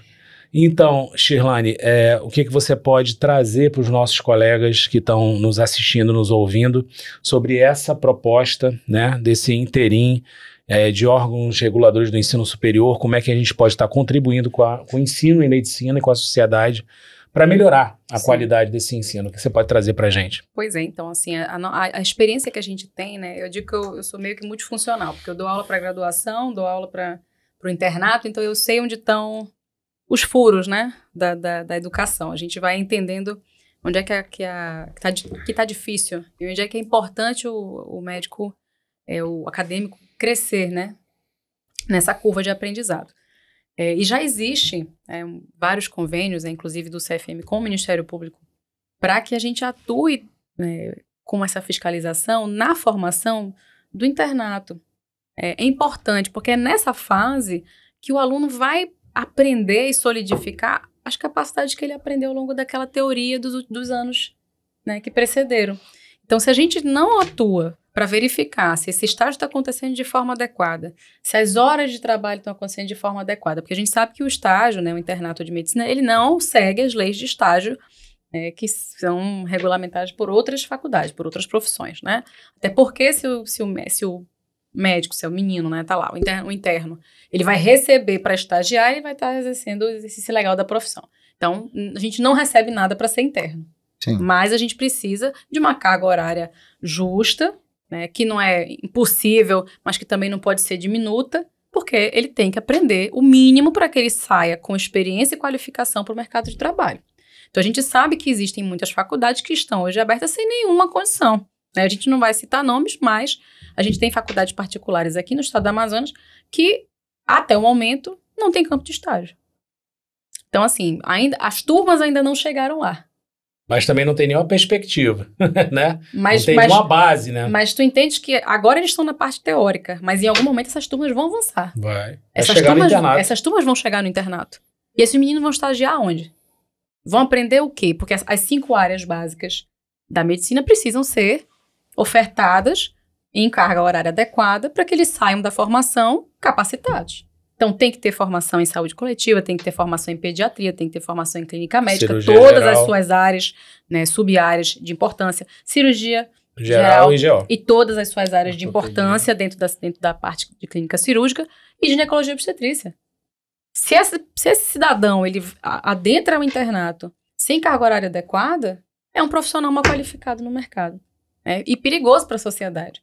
Porque até uma dipirona mal prescrita para fazer mal. Sim, com certeza. Então, assim, eu acho que a gente atuar forte, não só na fiscalização do médico já formado, mas na fiscalização da formação desse médico que ainda está... Principalmente parte do internato, né? Exatamente. É garantir que a gente vai colocar um médico mais qualificado no mercado.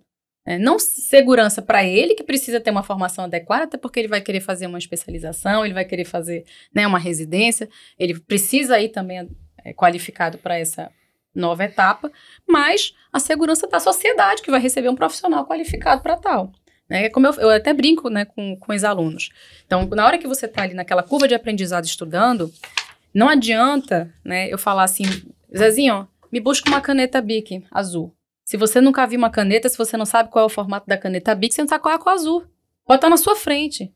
Você não vai encontrar. Então, a formação do médico, ela precisa ser de excelência, porque a gente cuida da saúde do paciente. E a nossa formação, ela é um ato de serviço e ela é em benefício do paciente. E é previsto no Código de Ética que a gente tem que tratar o paciente com o melhor da nossa capacidade e com o maior zelo possível da profissão. Então, se eu não ofereço isso na formação básica do profissional, quando ele pega o diploma e bota debaixo do braço, ele não vai ser esse profissional qualificado para atender com o maior zelo, porque ele não sabe nem o que ele está fazendo. Nesse sentido, assim, na imagem, nós temos uma situação que a gente chama assim, você só cumprimenta quem você conhece. Então, realmente, se você não tem conhecimento, você não vai fazer diagnóstico. Então, você tem que conhecer, tem que ter uma base de estudo para que você possa fazer um diagnóstico, né? Isso é muito importante. Então, Sim. Eu digo que imagem... Tem que atuar junto às faculdades. São duas especialidades que tem que ter um conhecimento muito amplo da medicina, é imagem e patologia. Por quê? Porque você não está na frente do cidadão. O patologista... Ele não tem contato direto com o paciente, ele tem contato com pedaços do paciente, porque são as peças que vai para ele avaliar. Mas se ele não tiver conhecimento de medicina geral, ele não faz diagnóstico. Exatamente. O radiologista, ele vê o paciente, certo? Por que os radiologistas reclamam tanto dos pedidos de exame? Às vezes de perto, às vezes de longe. Fazer o ultrassom está até de perto, mas se for ver a ressonância, ele está de longe. Não, estou dizendo, por que os radiologistas reclamam tanto que eles recebem os pedidos de exame sem história clínica? Qual o motivo da solicitação do exame? Por quê? Porque ele vai correlacionar os dados clínicos com as imagens que ele vai ver. Com certeza. Certo? A ciência tem que progredir, a tecnologia tem que progredir e tudo mais, mas acontece o seguinte, o contato do médico com o paciente, esse daí, pode ter toda a tecnologia do mundo, mas se ele não existir, não existe relação de médico-paciente para que a gente tenha uma resolutividade satisfatória do bom atendimento. Certamente. Certo? Não tenho nada contra a telemedicina, nada. Certo? Desde que ela seja usada de forma correta, dentro das suas limitações. E hoje está começando a aparecer aí, fazendo, né, até coisas que não são da área médica, né, instituições, eu não vou citar nome para não criar polêmica, mas empresas comerciais oferecendo telemedicina, certo? Por quê? Porque elas querem vender o produto dela. Isso aí não é cuidar do paciente. Isso é um desrespeito à pessoa humana. Certamente. Certo? Bom, mas vamos voltar aqui, mas a questão que você está falando da formação. Eu vou lembrar que o Conselho tem um programa chamado SAEME, né, que é o Sistema de Acreditação das Escolas Médicas. Nenhuma escola é obrigatória a fazer o SAEME, mas acontece o seguinte, hoje o nosso SAEME, que foi uma criação do Conselho Federal de Medicina, tá aí, pessoal, o dinheiro da anuidade. O pessoal tanto dinheiro da anuidade, pergunta, né? Tá aí o dinheiro da anuidade. A gente tem muita coisa que faz no CFM. O SAEME hoje é uma instituição feita pelo Conselho Federal de Medicina que tem reconhecimento no mundo inteiro. Reconhecimento no mundo inteiro.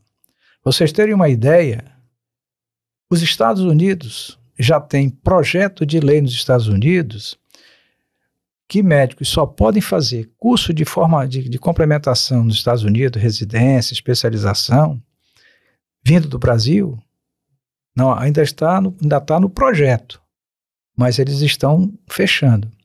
Só de escolas que tiverem passado no SAEME. Ou seja, se a escola não tiver sido aprovada no SAEME, no Sistema de Acreditação do Conselho Federal de Medicina do Brasil, o cara não vai para os Estados Unidos porque ele não vai ser aceito. Não é só a prova de conhecimento que ele faz lá para mostrar que ele tem conhecimento para fazer o curso. Ele vai ter que vir de uma escola com SAEME. Então, é importante a gente saber disso. Isso é um trabalho do conselho, que custa dinheiro e muito trabalho. Nós temos uma equipe formada por professores universitários da mais alta qualidade. A equipe do SAEME não é formada pelos conselheiros. Os conselheiros criam o SAEME, mas a comissão que faz parte do SAEME são todos professores de mais alto nível, inclusive estrangeiros. E esse povo a gente tem que pagar. Não é de A graça. gente tem que pagar, porque eles não trabalham de graça. Eles não trabalham pelos nossos bons pedidos. Não, eles recebem. Nem pelo nosso carisma, né? Nem pelo nosso carisma. sorriso. Então, quando as pessoas falam, a gente paga, não sei se vocês fazem o que com o dinheiro. Está aí, o SAEME. Porque o Conselho Federal de Medicina, ele é membro da comunidade internacional da profissão médica, certo? Inclusive, a gente ocupou cargos na diretoria de vice-presidência, diretores e tal. Nós somos hoje, a medicina brasileira, apesar de todas as dificuldades que a gente tem, a medicina brasileira é respeitada no mundo.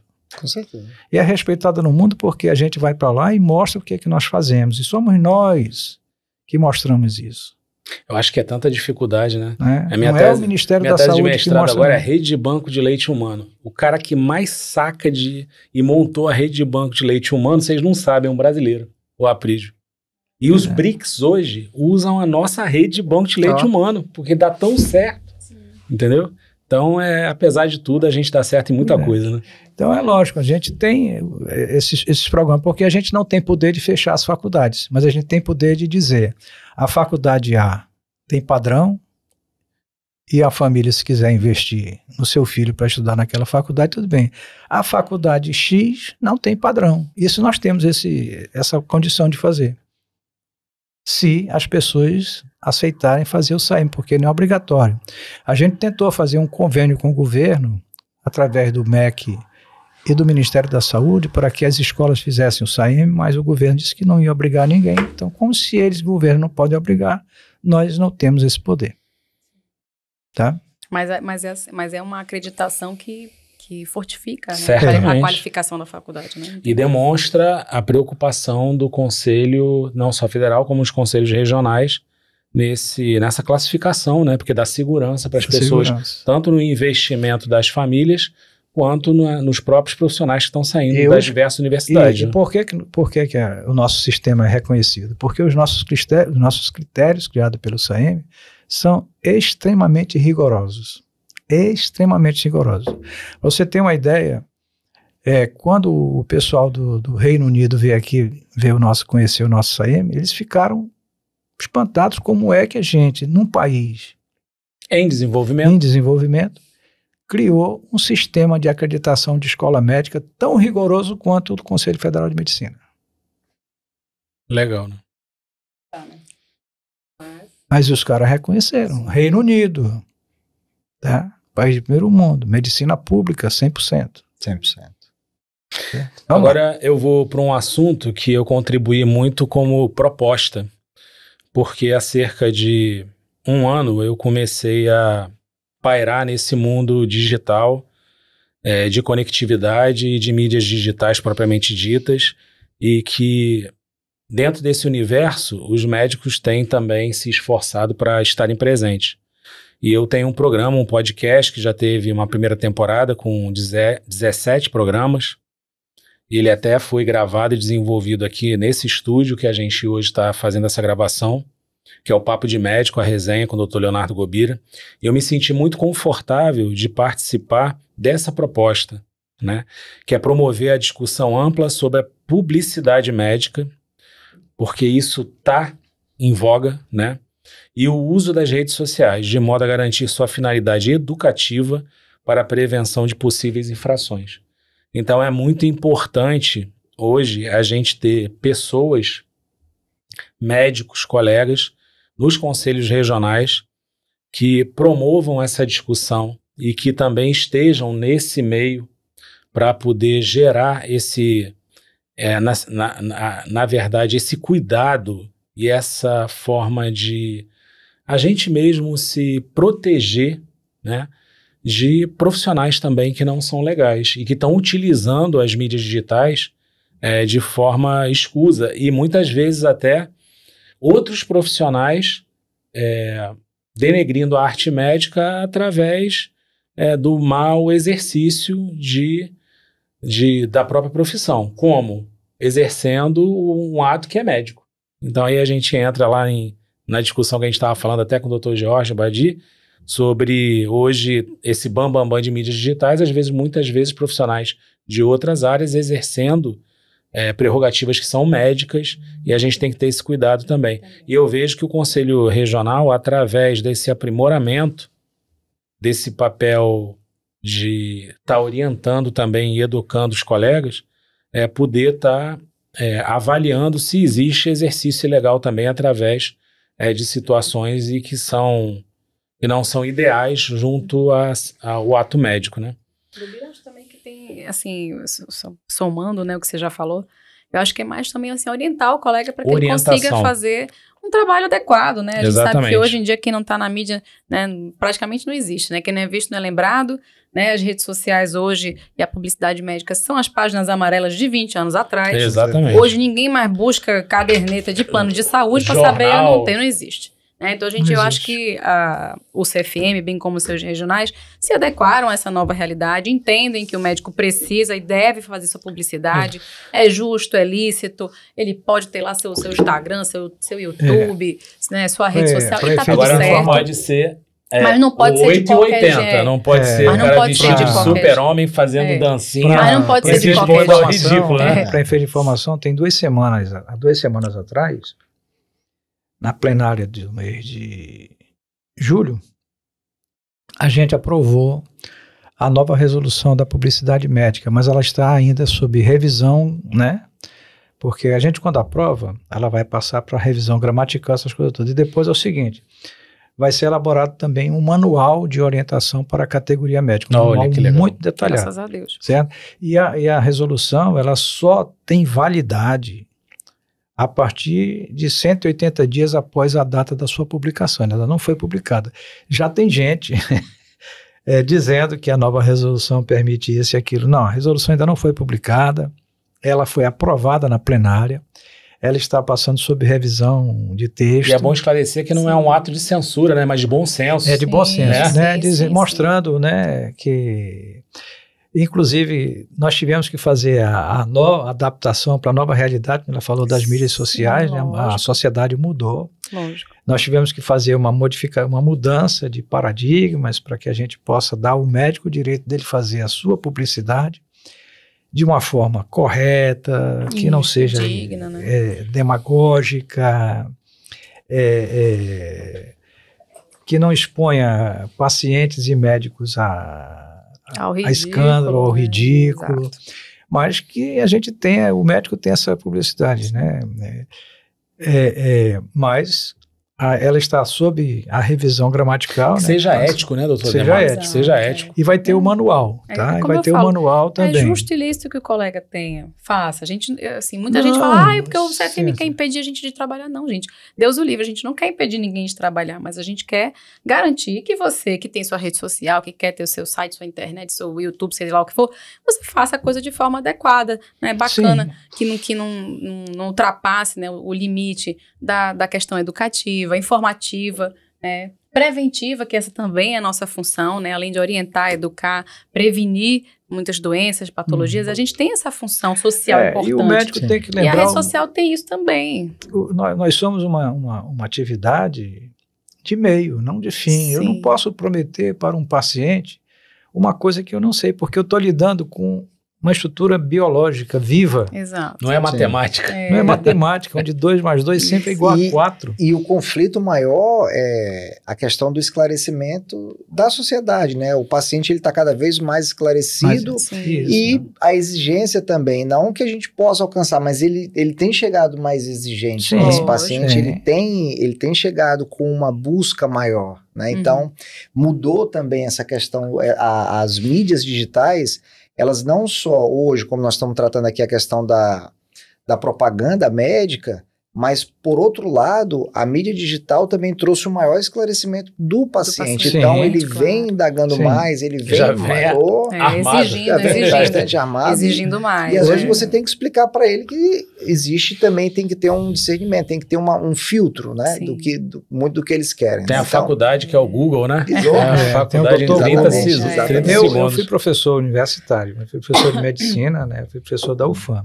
Eu dizia para os estudantes uma coisa: pessoal, é o seguinte, vocês têm que lembrar que cuidar do doente, estudar aqui na faculdade, não é um jogo porque os 2 primeiros anos a gente praticamente vê o básico, a gente conhece o corpo humano, como é que funciona e tal. E a gente passa os outros 4 anos estudando doença. Eu digo, então, vocês acham que é 4-2 para a doença.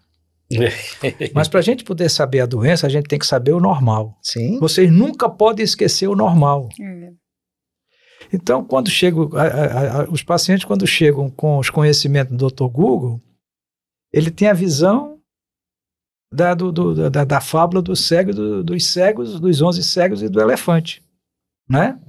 Onde cada um estava numa posição e descrevia o animal de acordo com um pedaço do elefante que ele tocava. É o Dr. Google. Sim. Né? O médico, a diferença é essa, ele estuda o ser humano como um todo. Primeiro ele vê como é que funciona, para depois ele ver quando é que a coisa funciona errado. Né? E essa é a medicina. Se o médico não tiver essa capacidade, primeiro de aprender, segundo de formar lógica, terceiro de discernir o conhecimento e a lógica para estabelecer uma regra para ele a seguir, ele não é médico. Eu costumo dizer que, para mim, o exame mais difícil é o normal. Então, quando tu olha logo uma coisa errada... né? Porque quando você consegue dar o diagnóstico logo, ótimo, mas quando você não identificou nada, tá normal, aí você fala, pô, será que tá normal mesmo? Você checa novamente, você checa. Então, assim, para mim sempre é mais difícil liberar um exame normal do que a maioria dos casos são normais, né? Graças a Deus. Então, assim, mas sempre o exame normal é sempre um exame, mas, opa, peraí, vamos revisar isso aqui, é isso aqui mesmo. Então, é interessante esse conflito, né? Esse mix de informação. Sim, mas a questão mesmo da publicidade também, eu acho, que envolve um pouquinho de marketing, né? Porque, assim, para a gente envolver publicidade, a gente tem que falar sobre marketing. O marketing médico, ele é diferente. Né? Porque, em geral, quando a gente faz marketing, a gente promete coisas, né? E a gente tenta colocar uma competição para ver quem ganha o consumidor. Tipo, diz que é melhor do que o outro para poder ganhar. Eu sou melhor, eu prometo isso, eu faço aquilo. Na medicina a gente tem que ter muito cuidado. O meu é mais com barato, né? E na medicina a gente não pode fazer Primeiro isso. que a gente não pode... não posso prometer resultados, né? Não posso prometer resultados, né?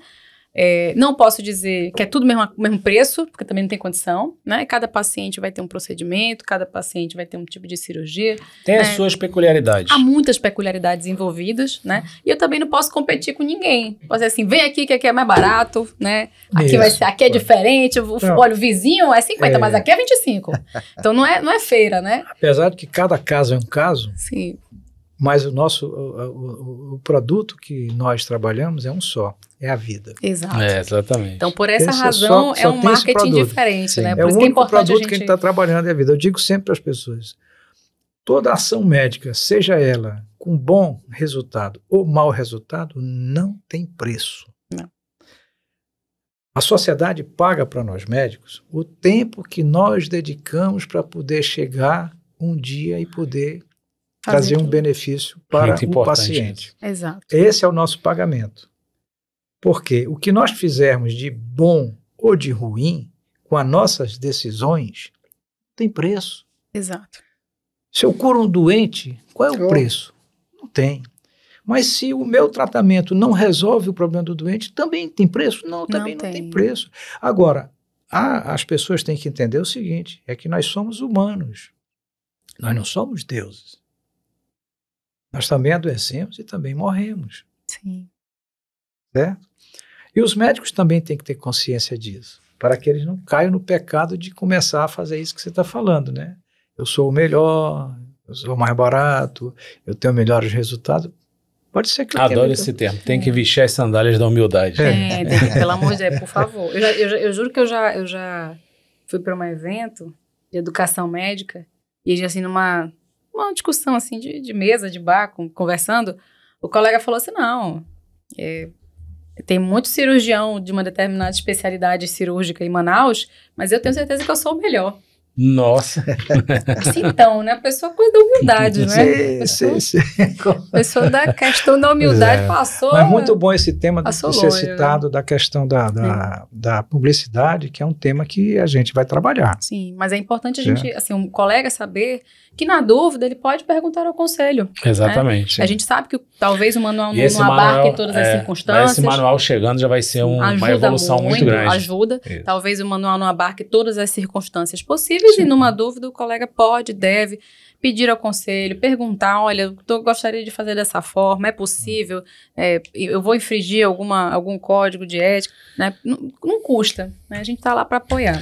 Agora chegou um momento importante que na verdade, a gente até conversou com o Dr. Jorge Akil de um posicionamento de maneira respeitosa. Hoje é quarta-feira, dia 2, né, de agosto, a gente está fazendo a gravação desse podcast. Já estamos adentrando aí final da noite, daqui a pouco chegando já quase 11 horas. Então a gente já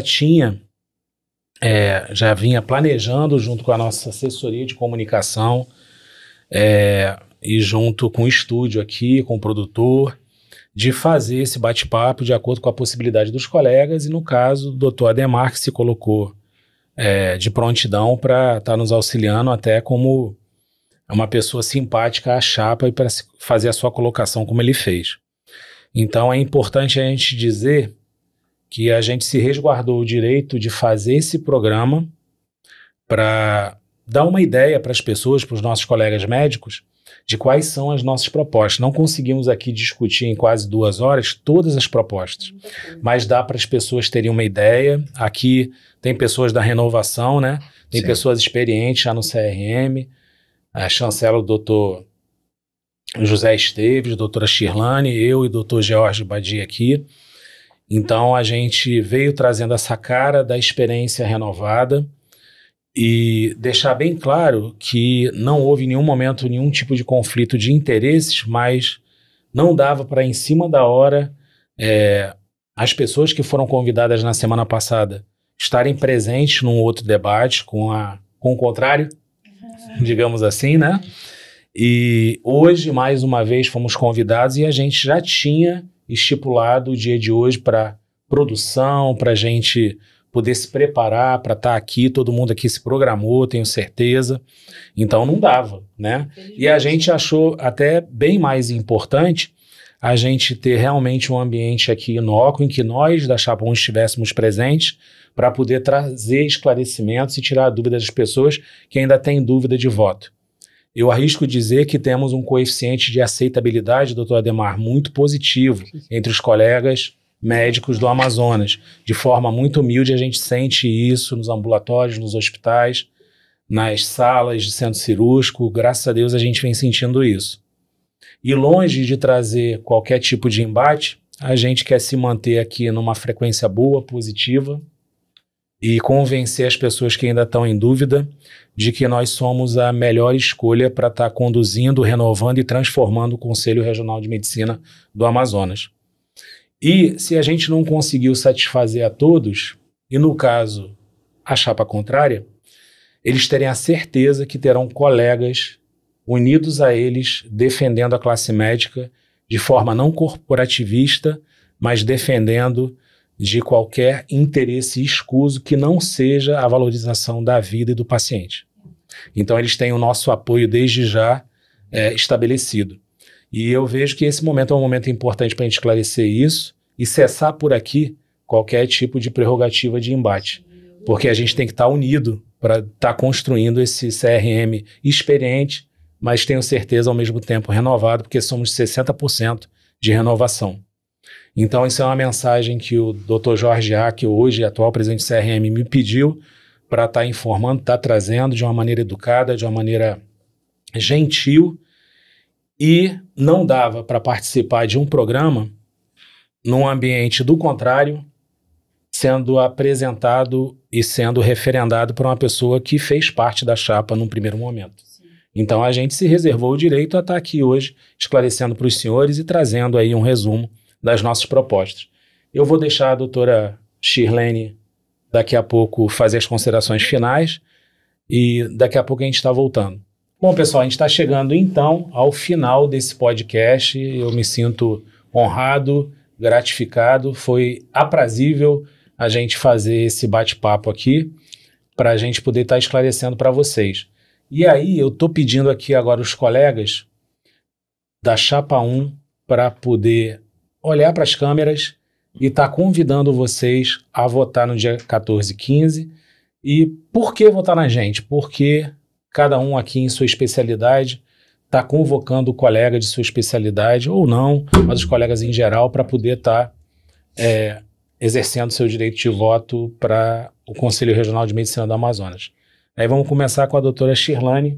Fique à vontade, satisfação para a senhora estar aqui conosco, representando a experiência da Chapa 1. Muito obrigada mais uma vez, Gubira, pelo convite. Eu fico muito feliz e satisfeita, né, de estar aqui. Já são 5 anos nessa gestão, aprendi muita coisa, cresci muito como pessoa, como profissional. Enxerguei um outro lado da profissão que eu, honestamente, como muitos colegas, desconhecia e hoje eu falo com muita clareza, né, da atividade do Conselho.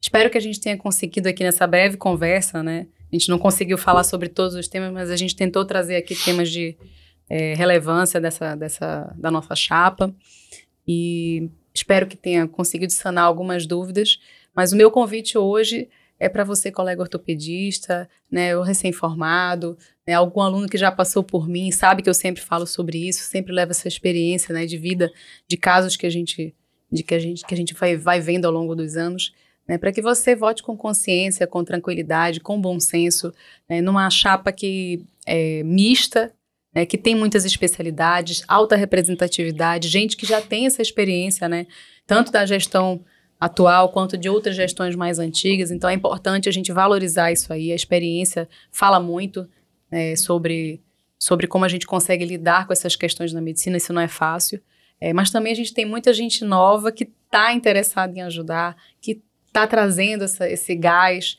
essa experiência também das suas especialidades, né, e de áreas diferentes para somar. Então, eu acho que ter esse pé no chão da experiência, entender que esse destino conselho, quais são as limitações, como ele funciona na verdade, mas também tentar renovar, né, esses ares e trazer coisas novas, modernizar o conselho, por que não, e deixar ele mais atuante, mais influente, tanto para os colegas, né, tanto quanto também para a sociedade.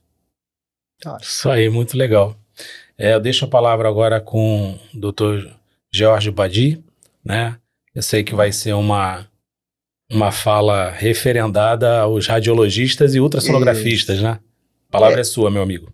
Agradecer mais uma vez o convite, né, de poder estar aqui conversando sobre a medicina e conversando sobre essas eleições. Eu venho aqui realmente reforçar o voto na Chapa 1, aos colegas que já nos conhecem, quando nós estivemos à frente 4 anos no serviço de ultrassonografia do Hospital de Referência, viram como era nosso jeito de ser, então a nossa atitude honesta e fiel.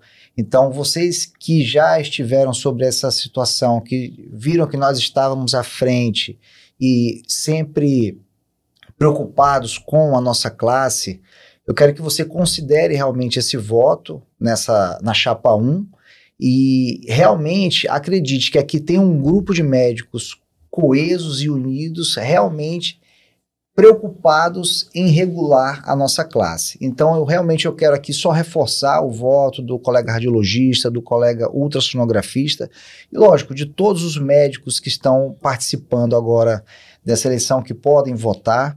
Então, realmente, confiem, a chapa 1 é a chapa mais preparada para poder conduzir os próximos 5 anos, frente ao Conselho Regional de Medicina do Amazonas. Obrigado. Legal, deixa a palavra agora com o doutor José Carlos Esteves, e certamente trará aí para a gente palavras aos nossos colegas, principalmente gineco-obstetras, né? Que é mais ou menos, doutor, a gente tem que deixar claro aqui, eu tenho procurado ter uma relação bem legal e estimulando esse ato de apaziguar mesmo, né? Nós temos 7 colegas ginecos-obstetras na chapa 2, na chapa contrária, e nós somos 4 na chapa 1, né? E assim, dizendo para eles a importância de que vamos ter representatividade da ginecologia obstetrícia, uma especialidade tão judicializada e que passa por um momento delicado com a questão da judicialização, da violência obstétrica, do parto humanizado. Então, a gente vem passando por momentos tensos de transformação como especialidade. Então, vou deixar a palavra com o senhor, sua mensagem aí para estimular os colegas de que a nossa chapa, a chapa 1, a chapa de melhor representatividade, de qualidade para essa eleição.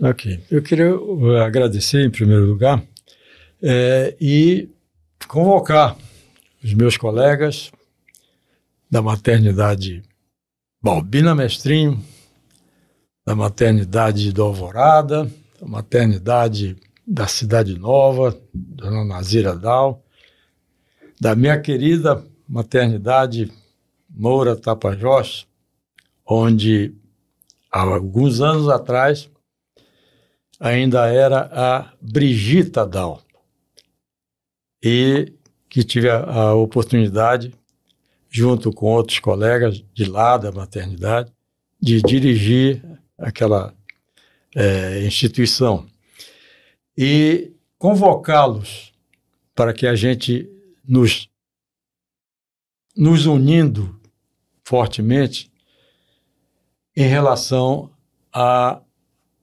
eleição que se aproxima. E eu gostaria de convocá-los para que a gente vote na chapa 1, que, conforme foi observado, há uma renovação em torno de 60%, e com isso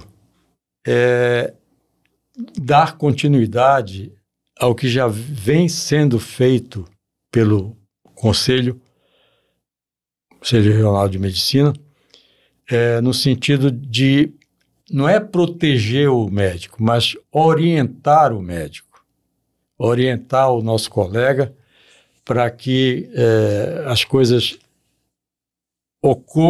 aconteçam de maneira mais tranquila para a nossa profissão, para a nossa atividade, principalmente por estarmos sendo tão judicializados como nunca aconteceu.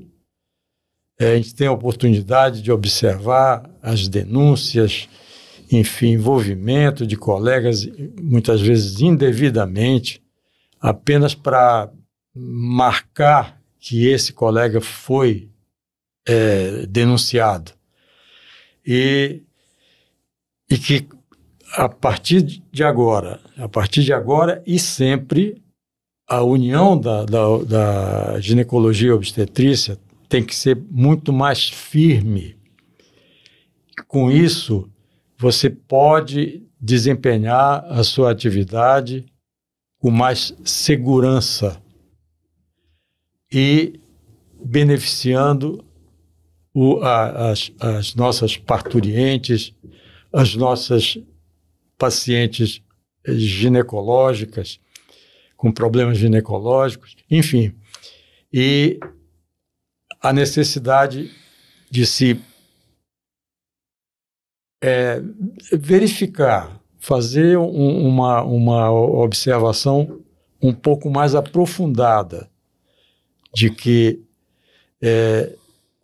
conforme o Gobira comentou, nós somos 4.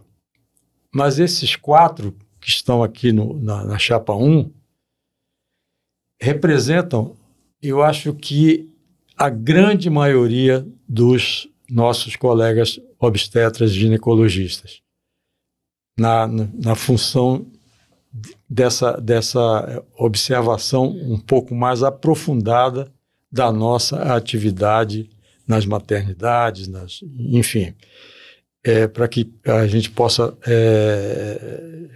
solucionar com mais vivência a nossa atividade junto às pacientes.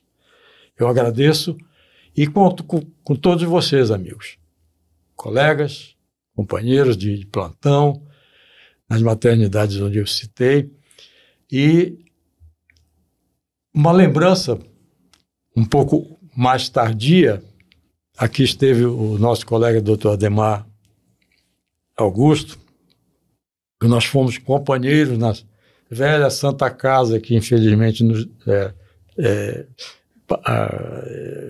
teve que parar de maneira até muito precoce a sua atividade na nossa especialidade. Mas dizem que vai voltar. Esperamos.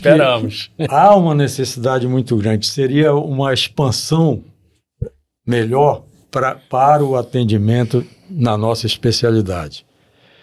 A estender, dar mais oportunidade para as parturientes, para as doenças da ginecologia que venham a acometer as mulheres do Amazonas. Muito obrigado e uma boa noite. Pessoal, eu sou o Leonardo Gobira, gineco-obstetra, pratiquei a terapia intensiva por 15 anos adulto aqui em Manaus. Eu peço voto aos meus colegas da Unimed, Manaus. Peço voto aos meus colegas do Apivida, com quem convivi, fui coordenador clínico da urgência e da maternidade durante quase 6 anos, lá no Hospital São Lucas. Peço o apoio dos colegas da SAMEL, onde estive durante muito tempo.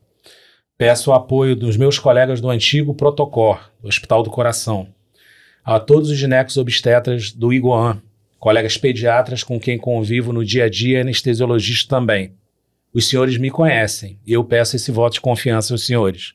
Colegas da Copate, com quem também pratico ainda os pareceres de terapia intensiva e de obstetrícia nas maternidades. Lembrança aqui do nosso colega Dr. Manarte, junto ao corpo clínico da Beneficente Portuguesa aqui de Manaus. Faz parte da chapa, Dr. Manarte, lembrança dele. Peço o voto dos residentes de ginecologia e obstetrícia da Universidade Federal do Amazonas, onde preceptoro há 18 anos. Os senhores me conhecem. Residentes da Ana Braga, que me conhecem também. Meus antigos internos e hoje já formados médicos, a quem preceptoro também há cerca de 15 anos. Até o dia 7, os senhores têm que estar com situação regular junto ao Conselho Regional de Medicina do Amazonas, tanto na parte administrativa quanto a parte financeira de pagamentos. E é um momento crucial. Eu peço o apoio dos senhores. A chapa 1 é a melhor chapa, independente de condição política ou ideológica, é a chapa mais preparada nesse momento, ao meu ver, para conduzir os destinos da medicina do Amazonas. Eu quero agradecer a todos aqui pela presença e foi um momento que eu creio que vai ser importante para os destinos da eleição. Gratidão, Shirlane, Dr. José Carlos Esteves, Dr. George, Dr. Ademar, grato por tudo, a nossa assessora de comunicação e a Trend Studios por ter oferecido o espaço para a gente estar realizando esse podcast. Um forte abraço para os senhores, fiquem com Deus e até uma próxima oportunidade. Tchau, tchau.